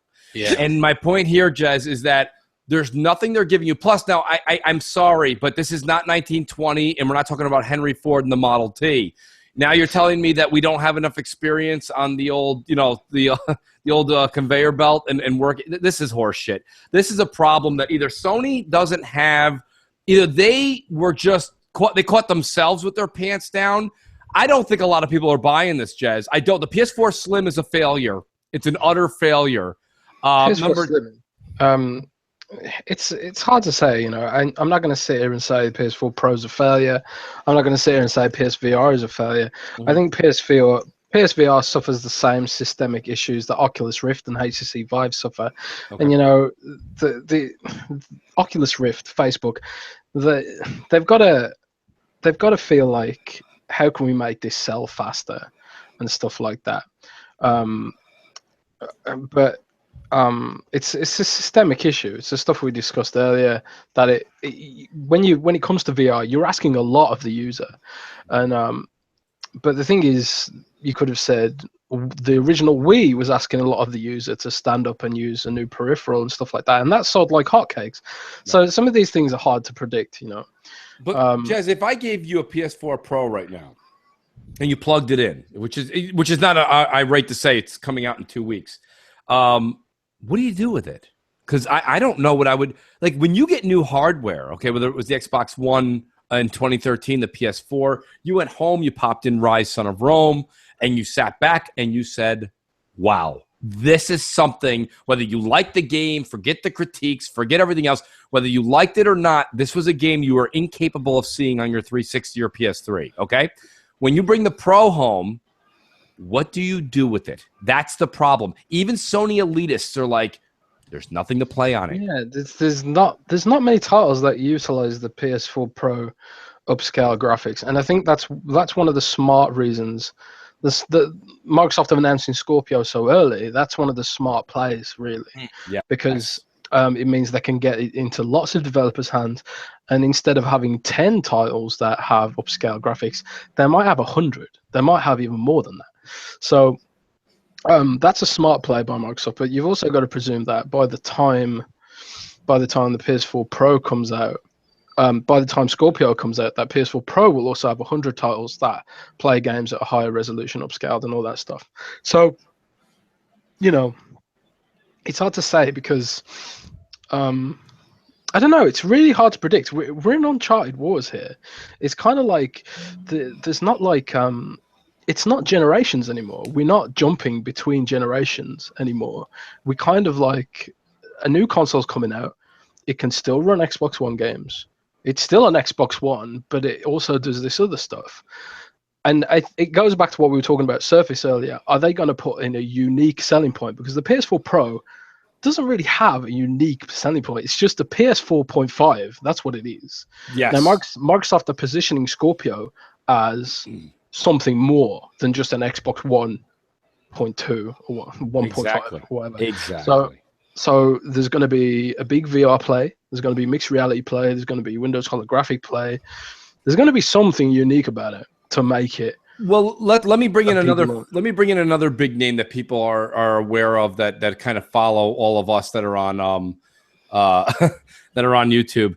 Michael Pachter came out recently and made a comment, another dumb comment. And it's shame on Mooch, by the way, because back before I got into YouTube, I actually used to watch him. I think he used to be on Game Trailers, his show, and that's not who he was employed by. He's employed by a separate entity. He does investments that are. I don't even think his day job has anything to do with video games. This is something that he finds as a hobby, or maybe he does on the side. And so he's become a big advisor in that world. But Michael Pachter's come out and put his foot in his mouth again, especially after 2013, where Sony told us how important it was to keep physical discs and things in mind like that. Remember, this is how you share a game.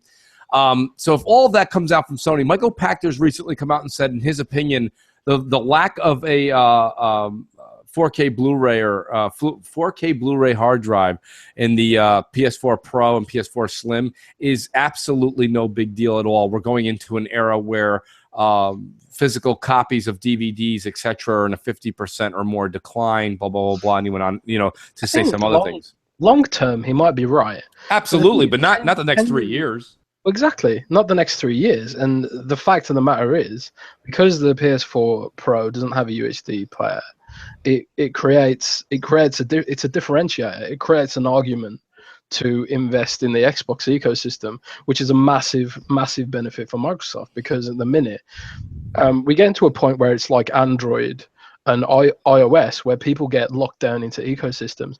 And yeah, apps on iPhone cost like anywhere between $1 and $3. It's not a big deal to switch from iOS to Android and buy the apps, especially Android, where you can just pirate all the apps really easily anyway.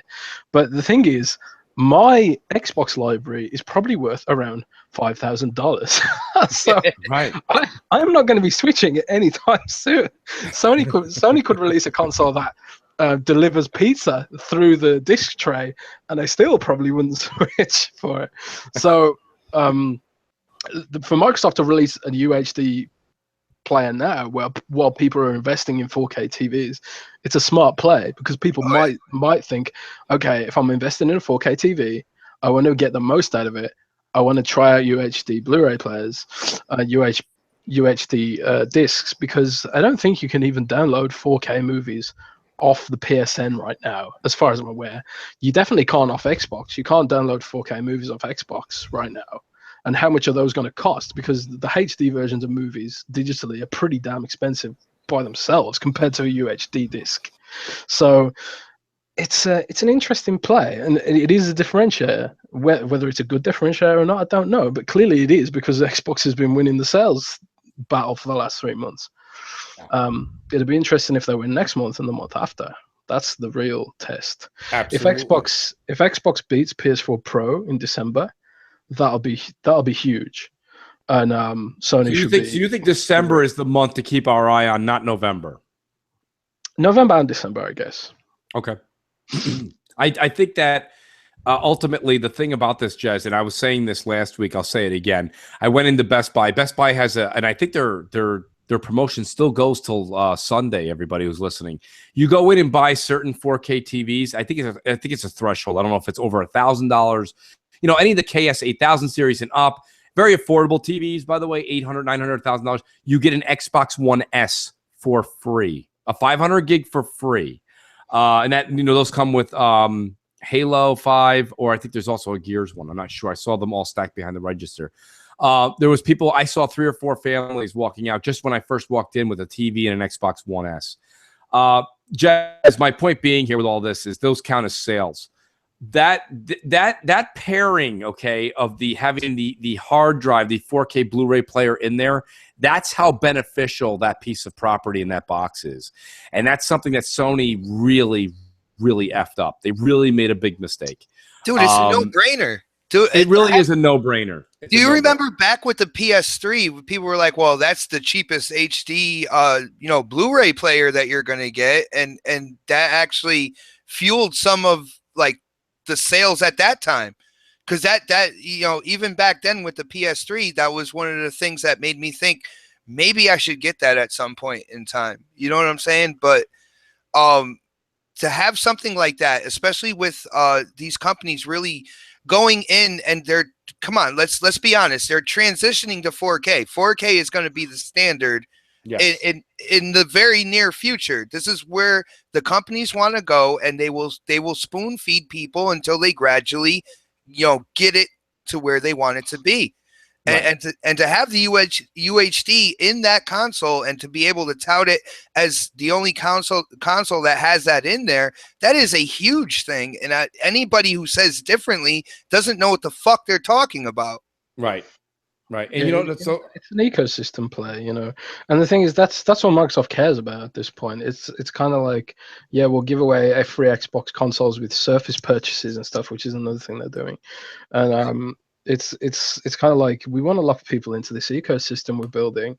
And it's, imagine, it goes back to the Surface thing. Imagine if they do release an untethered virtual reality headset that can play Xbox games on your face with an Xbox controller. Imagine if they do that, and it'll be like, oh wow, all of a sudden we've killed the Nintendo Switch's mobile play.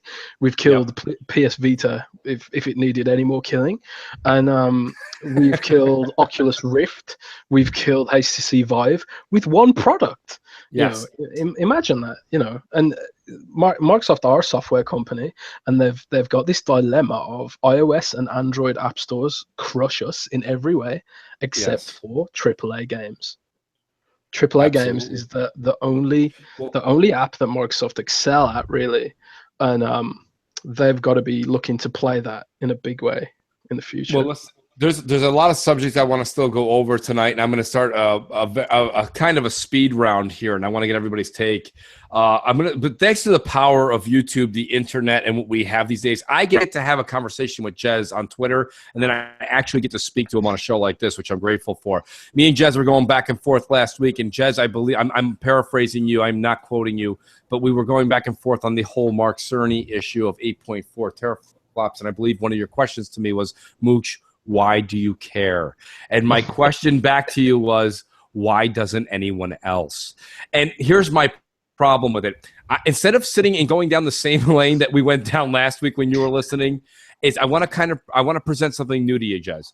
If Phil Spencer got up on any stage, or not even a stage, because that's not fair. He even had a small iPhone in front of him, and somebody was just recording him on the Memo app, and they said to him, is it true that the score, the whatever device could do 8 point, and he says, oh yeah, we could do 8.4 if we did, and he did a little explanation. Don't you think he would have been absolutely burned at the stake for something as because they would have said, Phil, why would you have said that when you actually don't mean it for true games, blah, blah, blah. But Mark Cerny does it, and it's not that it's we all know they're not going to do that, Jez. That's where you're coming with the who cares, and I get your point. But my point was, how come something outlandish like this can come out from a Sony camp, the architect of the PS4 and the PS4 Pro, and nobody's like, but Mark, you're not going to do that, really? No one's asking him, well, tell me, is God of War 4 going to use it? Is Horizon? The real reason is because people click. Games journalism isn't a real industry. It's a made-up industry. I'd like to have the fake money that a lot of them make. Yeah, exactly. So it's real to me. Money. It's real to me. They make a lot of money getting clicks by pushing this BS, basically. Right. And but don't you think the consumer falls for it, though, Jez? No, I don't think. There's people buying the National Enquirer that said that aliens have landed in Central Park. Like, people buy this shit. The thing is, I don't think the average gaming consumer knows what a teraflop is. That's why I said, who cares? You're right. That statement was just literally for Games Press to make a headline, for fanboys to get annoyed on both sides, and you bought into it. Wait a minute, though. But no, did I buy into it, or did I prove my fact that what you just said is what I've been saying? Executives are part of the console war. You said it. He's doing it to get people. Exactly. Phil Spencer does it as well, though. No, I think Phil puts fires out. Yeah.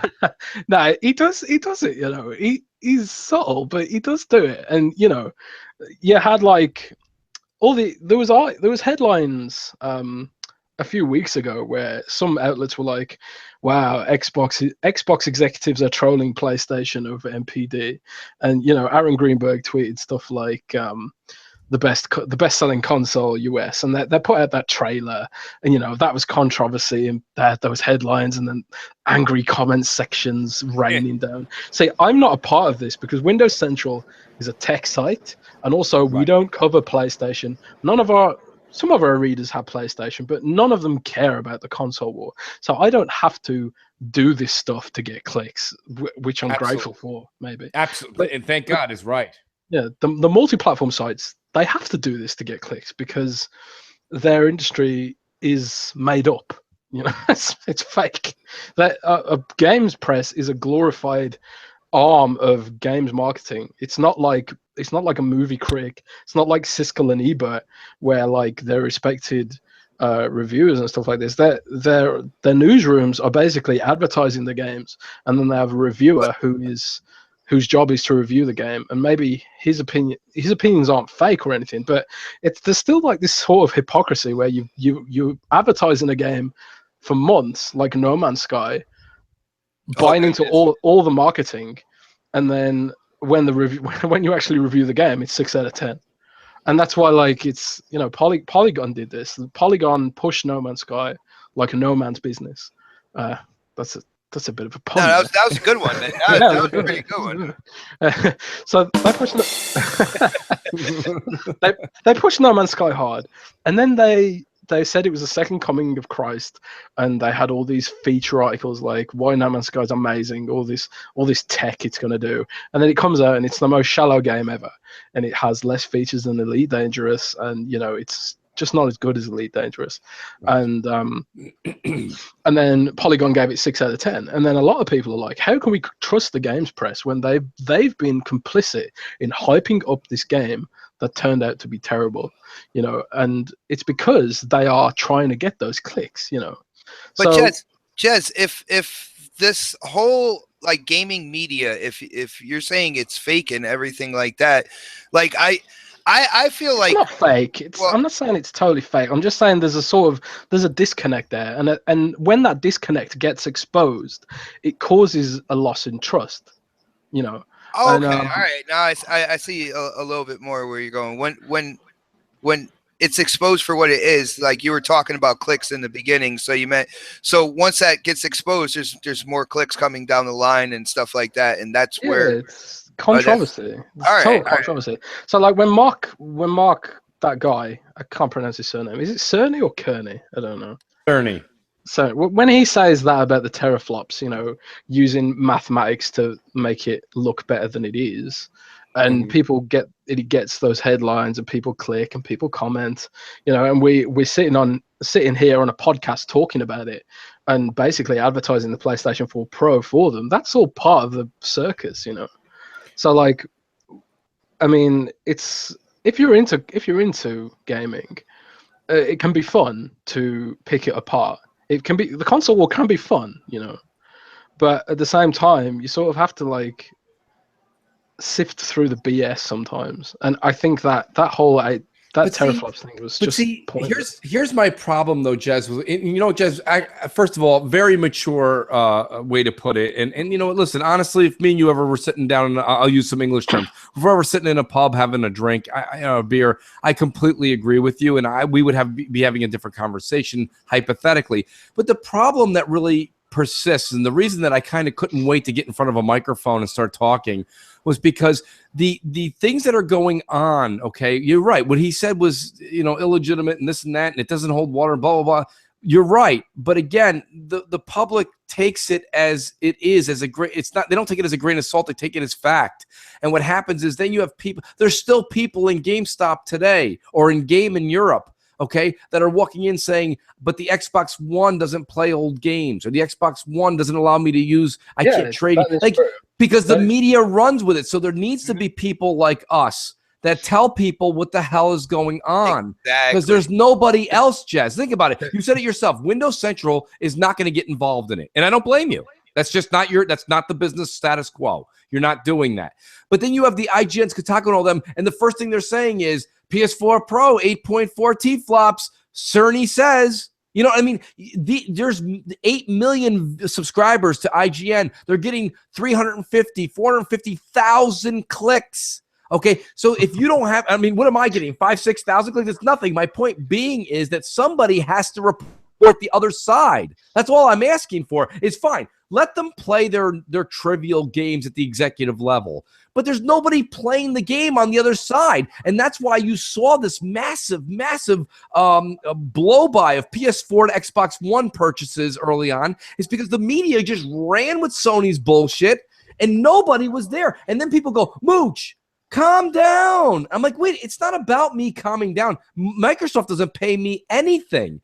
I'm just saying, from a gamer's perspective, wouldn't anybody in the audience, even if you're a Sony fan, wouldn't you like to hear the other side? If you're somebody that likes court cases and trials, okay, you don't just watch. If you like Law and Order, it's a show that's on in the United States, Jez. It's a crime case. You don't turn into the first half hour and not hear the other end.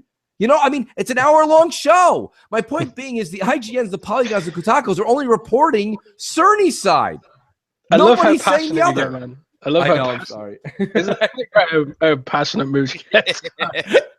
I do. I really mean it. I speak from my heart. I think that's why a lot of people probably tune in, is that I truly care that fairness is portrayed. No, you are right. You know, it is funny that you mentioned people still think the Xbox can't play used games because, and literally a few weeks ago, someone said that to me. The Xbox can't play used games, and sometimes misinformation does filter through into the public consciousness. But 8.4 teraflops is not one of those things. It's not. But you know what's funny, Jez? One of the guys that's on our on BGST, his name's K Mega. Shout out to K Mega. He's in the chat too.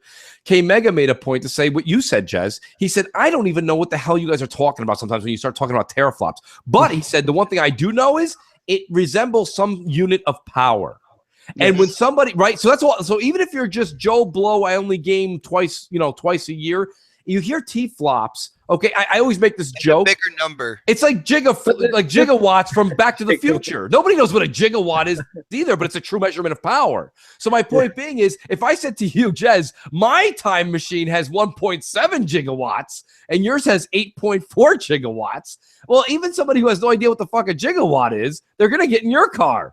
So, I mean, it's my point being is that this is something that people understand units of power, and people know that 2 is greater than 1. They know 8 is greater than 6. So when Sony comes out and plays these mind games with the public, that's when I'm like, wait. The thing is, though, if someone did the math and they were like using Sony's math on Scorpio, Scorpio would be even higher. So, like, if they start marketing the PlayStation 4 Pro at these teraflops using their mathematics, then all Microsoft need to do is start marketing the Scorpio at those same maths and just say, okay, well, if PS4 Pro is using this floating point stuff, because I don't fully understand it myself, it's really confusing.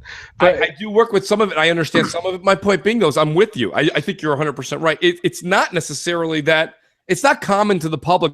But you said yourself, if anybody would do the calculation, Jez, people show up to the grocery store with a simple 50-cent off coupon on a thing of bananas, and they don't even know, like, well, how much are the bananas? I don't know. Take the number and subtract it from the coupon. I'm not doing that math in my head. It's only $4 minus 50 cents. People aren't doing that. There's no way people are going to figure out what a teraflop is. So all they're going to do is go by the greater number.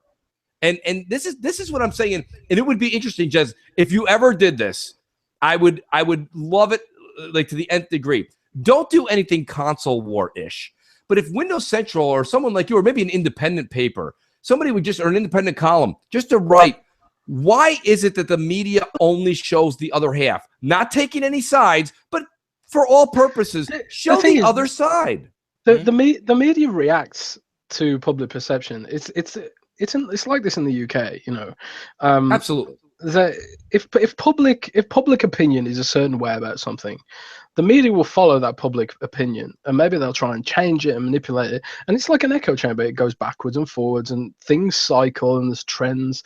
Sometimes one thing's acceptable, and then another thing isn't. I mean, everything cycles, and it was like last generation. PlayStation 3 got bashed all the time by the media. Because Xbox 360 was more popular, more people had Xbox. No, it got bashed for about the first year, and then that was I was gonna say that people forgot all about that. People always say that they're like the PS3 got bashed last generation. Yeah, they for did. Like a year. It was such a small period of time. But it did. I'm just saying that it did. But Microsoft had this whole Red Ring of Death stuff in the background, and considering they had the Red Ring of Death stuff, I mean, imagine if Red Ring of Death happened this gen. Microsoft wouldn't have survived it, but they did survive Red Ring of Death because the media weren't too mean about it, and and Microsoft had this other stuff going on in the background. My bad. I think they survived the Red Ring of Death for the program that they came up with as well, though. Like, because I remember the media going ham on that too, man. Well, it was right, 2 of my Xboxes red ringed, and Microsoft replaced them, but it cost them a lot of money. 3 of my PS3s went yellow light. Yeah. Well, all of my PS2s broke. I went through like 5 PS2s and they all broke. I had this like, like it wouldn't load up from the disc. I hate that. But that doesn't happen so much anymore. And Microsoft have really learned their lesson, But Microsoft had this whole perception problem. Steve Ballmer was running the company. Surface RT was a total failure. Steve Ballmer said the iPhone would flop, and Windows Vista happened, and Microsoft earned a lot of their seriously. Vista Microsoft was great. A lot of their a lot of Microsoft's public perception issues, they've earned it. Honestly, let's be completely honest. Over the years, they've earned some of it. The antitrust stuff in the late 90s, buying companies and shutting them down just to outcompete them. Microsoft has earned a lot of their mistrust over the years, and they're chipping away at it now. They've learned their lesson. But it's going to take time for some of these old, some of these older writers, it's going to take time to chip away at that. So writers are human too, It's not a massive conspiracy against Microsoft. It's just a sort of residual collective bias that manifests in these articles and these videos and stuff like that. And Microsoft are chipping away at it with amazing products like Surface Studio and that sort of thing. So, we'll see how it goes. Yeah, absolutely. And like I say, you know what? Here it is. It's. I promised Jez. Jez a promise. I made Crap and his Starburst a promise that I would keep this thing at 2 hours. I want to say thank you to everybody. And, the chat's really been great tonight. Thanks to She-Wolf and Snap Suckers for also taking care of the undesirables that they had to bounce out. But, a lot of people, Jez, you said it. And thank you for the compliment, by the way. I mean, I take... Someone in the chat just called me anti-Microsoft. Well, don't be offended by that, Jez. There's people who think Rand hates Xbox and Rand only owns Xbox. So, the man with the million. Yeah, I'm the biggest Microsoft fanboy on earth. Chat, listen, if you don't want to take Jez's word for it, I'll stand up for it. Jez is 110% Microsoft. And listen, that doesn't mean that, like, it's not that I'm trying to sit here and say that we're all supposed to look at a clock and get hypnotized into the Microsoft family. That's not my point at all. I have no issue. I have a PS4 in my home.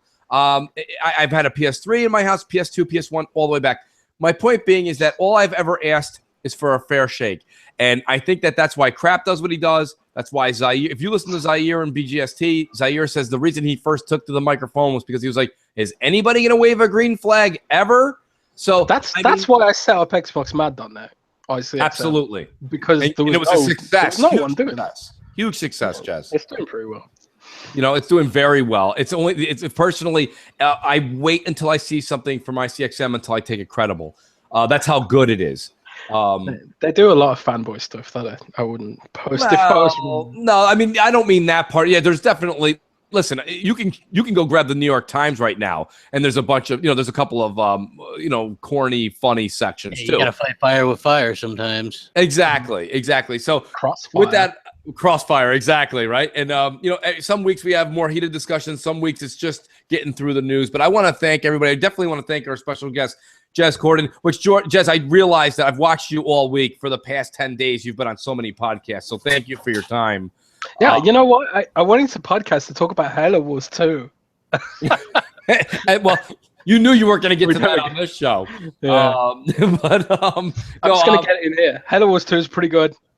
Go buy it. Go buy it. Well, first of all, Jez, you will be playing with. I will be playing Halo Wars 2 day one, so I will see you on the battlefield there. But I want everyone to know I will be asking Jez to join more regularly now. Conveniently as it may be, I said my prayers and they've been answered. Jez was preoccupied in another podcast that he had with some folks, and they've moved their day and time, which opens Jez to Friday evenings again. So, Jez, if you don't mind, every so often I would really enjoy your company on the show. We really enjoy your insight. So I don't have a life, so any Friday, just come on. Listen, I got news for you. Once you hit a certain number in your age, we all don't. It's called go to work, pay your taxes, and repeat the cycle. I turned 30 2 weeks ago. Happy birthday, by the way, buddy. Yeah, I feel 30 feels seriously old. Yeah, well, come on. Just hold on to 30. Try to freeze yourself right there. Doesn't feel any better when you're 30 and then another number. So anyways, let me go through with the outros. Crap Gamer, any plugs we got coming up for this weekend? I'll be on the next podcast tomorrow night. And then also MNC Mornings on Sunday is going to be on your channel. Yes. So, yeah, we got that stuff going on. Yeah, I think it's something dropped at 7 on my channel. Sabotage. Yeah. Yeah. So, but, a huge shout out to Jay Williams. Jay Williams has let me know today that he has a ton of voicemails crap for MNC Mornings. His videos on how to do the new style of voicemails has been a huge hit, he said. Oh, okay. Yeah, so we have a lot of voicemails. And we're also going to be picking a voice. All the voicemails have names. Jay's put them all into a hat. This encourages more voicemails. One of the voicemails this week will be picked out of a hat for a big prize. So could be anyone. It could be 3 months Xbox Live or a game. We'll figure that out. But stay tuned. Yeah, we do have a lot of stuff to give away this Sunday. A ton of things to give away, guys. So tune in, make a large pot of coffee, and hang out with me and Crap 1045 on my channel. Clowns, how about where can we find you and the guys at 4 Guys with Quarters? And by the way, just in case anyone doesn't know, while I'll give Clowns a second to get on, Clowns and Inferno and Assassin and Taylor did a fantastic job of really bringing Halloween to life on 4 Guys yesterday. Inferno, when I saw you with that bird outfit, I lost about 5 pounds laughing my ass off. Clowns, where can we find 4 Guys? And nice work yesterday. Oh, thanks, Mooch. 4guyswithquarters.com, and it's the number 4. Just remember that, and search that on YouTube, Twitch, Beam, we're everywhere, and look for a video coming up with Chance Glasgow, Call of Duty founder, doing a walkthrough with him on Call of Duty 4 Remaster with special behind-the-scenes tidbits. Really cool. Really cool. You guys have really grown that, and I can't wait to tune in. Make sure you send me that link. I'll promote the shit out of it. Thank you, Clowns, for coming on tonight. XBot448. I know you got something big coming on tomorrow, and it's even bigger because you got the man, the myth, the legend, Crap Gamer on. Yeah, well, Crap decided that he was going to put a little class into the next podcast and basically rearranged all the fucking graphics, the intro, everything. It is a Crap takeover. You might see 1 or 2 orange starbursts in there, stuff like that. But yeah, I know the next panel, me and the next panel, we are really excited to have him on. I know he came on as Mooch's special guest on Mooch's takeover when we did that, and I just really couldn't wait for him to get in on his own takeover. So it's gonna be a lot of fun, man. Definitely check it out. It's gonna be crazy. Very cool, Xbot. And Jez, again, I can't say thanks enough. Where can we find you, buddy? Tell us a little bit about where we can find you on Windows Central, on Twitter, and then I'll make sure that I go in and also add all this information into the description. Yeah. All right. Xbox stuff on windowscentral.com/Xbox is probably the fastest way to find it. We're actually rearranging the entire front page of the website, so Xbox will have its own section. If you're not interested in our phone stuff, our laptop stuff, or our Windows operating system stuff, there will be an Xbox place on the site soon, which I've been fighting for the past year. So that's really cool. Also, I stream on beam.pro/Windows Central. We're one of the biggest Beam channels on the site, with the #1 stream every Friday on the whole site, which is pretty cool. Also, I'm on Twitter at Jez Corden, JZCorden. Follow back any Xbox fans, so come and say hi. And that's it. Very cool. Jez, I really can't thank you enough. You've become a very good friend to the show and to myself personally. And one day, whether it is you come to the States or I get my lazy ass over across the pond, we will be having a beer together soon. On top of that, I do want to let the audience know that our newest member